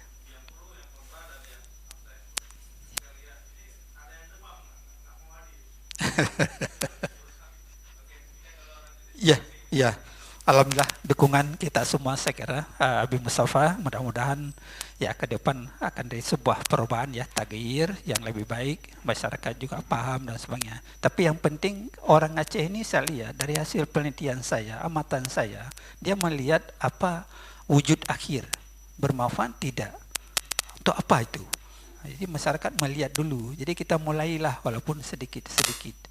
Jadi walaupun ada beberapa instansi sudah melakukan wakaf uang itu, seperti ASN Aceh Tengah, ya, Aceh Barat itu sudah melakukan wakaf uang ataupun wakaf melalui uang, tapi tujuannya kan wakaf juga itu. Saya kira seperti itu. Jadi saya kira demikian ya, dari saya. Kemudian apa namanya dari yang terakhir ini ya, apa namanya, ya, Pak Ahmad Syukran ya. Saya kira ya bagus, responnya kan bagus tadi ya. Jadi ekosistem wakaf ya, kita perkuat stakeholder itu semuanya. Dan saya kira kalau memang ya tetap ada perbedaan, ikhtilafu ummati rahmah ya, berbeda itu kan jadi sebuah rahmat kepada kita sekalian, tapi bukan untuk menjadi sebuah apa namanya ya hal-hal yang meruncing ya, tapi kita terus tabayun memperkuat ini. Kita lihat wakaf-wakaf sekarang ada misalnya dikelola oleh Mesir ya, Mesir, Al-Azhar, University. Apa namanya bagaimana ya?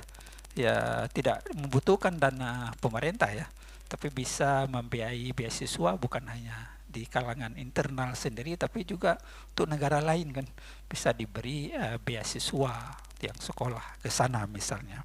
Jadi saya kira perbedaan itu tetap ada. Kita BWI dengan Baitul Mal juga kolaborasi, Pak Dr. Rani kan kolaborasi. Jadi nggak ada saling tuding menuding, ini hak saya, ini tugas saya, nggak ada itu. Tapi yang penting sama-sama kita bekerja, goal akhir itu tercapai untuk kepentingan umat, tidak ada kepentingan lain dan sebagainya. Sebenarnya BWI bisa jadi nazir, tapi saya beberapa tahun belum bisa itu karena saya tidak mampu untuk melakukan itu. Tapi mungkin ke depan BWI itu bisa mengusulkan diri jadi nazir, mengumpulkan uang, bisa, asal ada izin BWI pusat dan sebagainya. Jadi saya kira ke depan mungkin ada sebuah taghyir, perubahan dinamika ke arah yang lebih baik ya dari hari-hari sebelumnya, insya Allah. Saya kira begitu dengan kebersamaan kita. Saya kira demikian ya. Mungkin Ibu menambah atau Pak Mohsin. Terima kasih.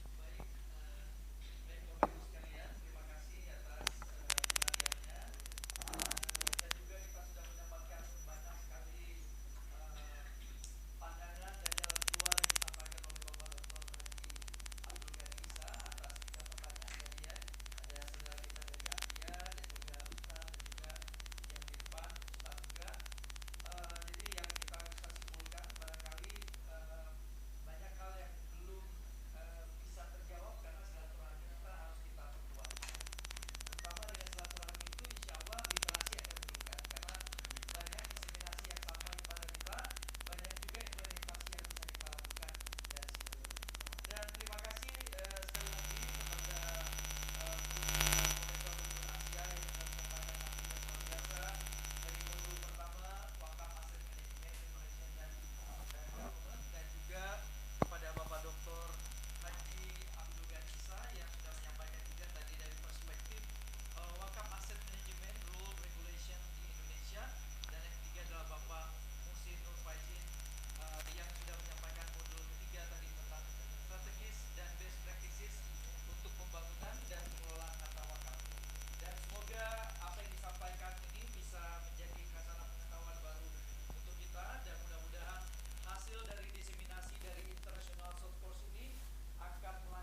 Sebelum itu saya baca pantun terakhir.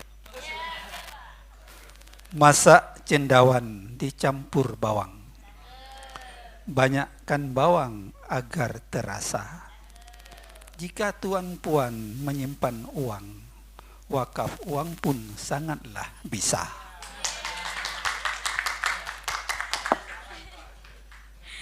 Kami ucapkan terima kasih kepada 3 narasumber yang telah membagi ilmu pengetahuannya pada hari ini, dan terima kasih kepada moderator yang telah memandu jalannya sesi diskusi. Selanjutnya, penyerahan piagam penghargaan kepada moderator atas kontribusinya untuk memandu jalannya International Short Course pada hari ini. Kepada Bapak Dr. Hendra Syaputra MM, dipersilakan untuk mengambil tempat di depan panggung. Dan plakat ini akan diserahkan oleh Dekan Fakultas Ekonomi dan Bisnis Islam UIN Araniri Banda Aceh, Profesor Dr. Hafaz Furkani MSc.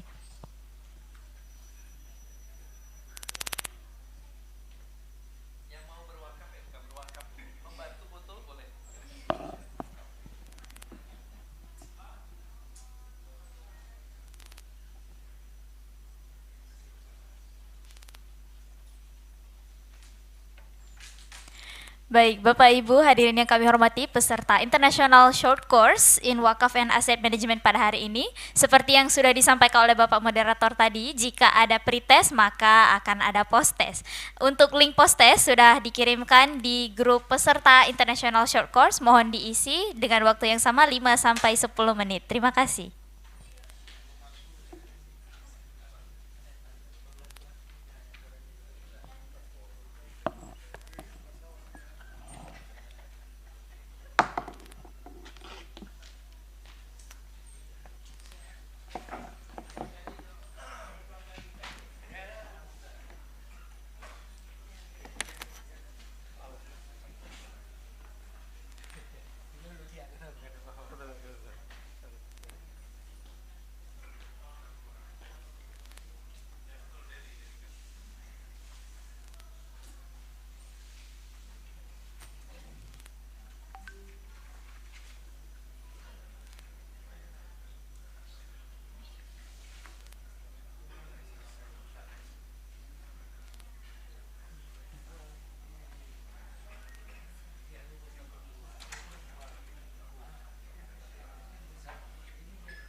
Hadirin yang kami hormati, dengan berakhirnya sesi seminar dan diskusi serta pengisian post-test, maka berakhir pula acara International Short Course on Wakaf Asset Management kita pada hari ini. Kami ucapkan terima kasih kepada seluruh pihak yang telah mendukung suksesnya acara hari ini, mulai dari speakers, moderator, Febi Uin Araniri, Badan Wakaf Indonesia, dan PPZ. Semoga kita dapat berjumpa kembali pada International Short Course yang lainnya untuk membahas topik-topik menarik lainnya. Saya Istia Fazalika selaku MC mohon pamit undur diri dan mohon maaf atas segala kesalahan. Wabillahi taufiq wal hidayah. Assalamualaikum warahmatullahi wabarakatuh.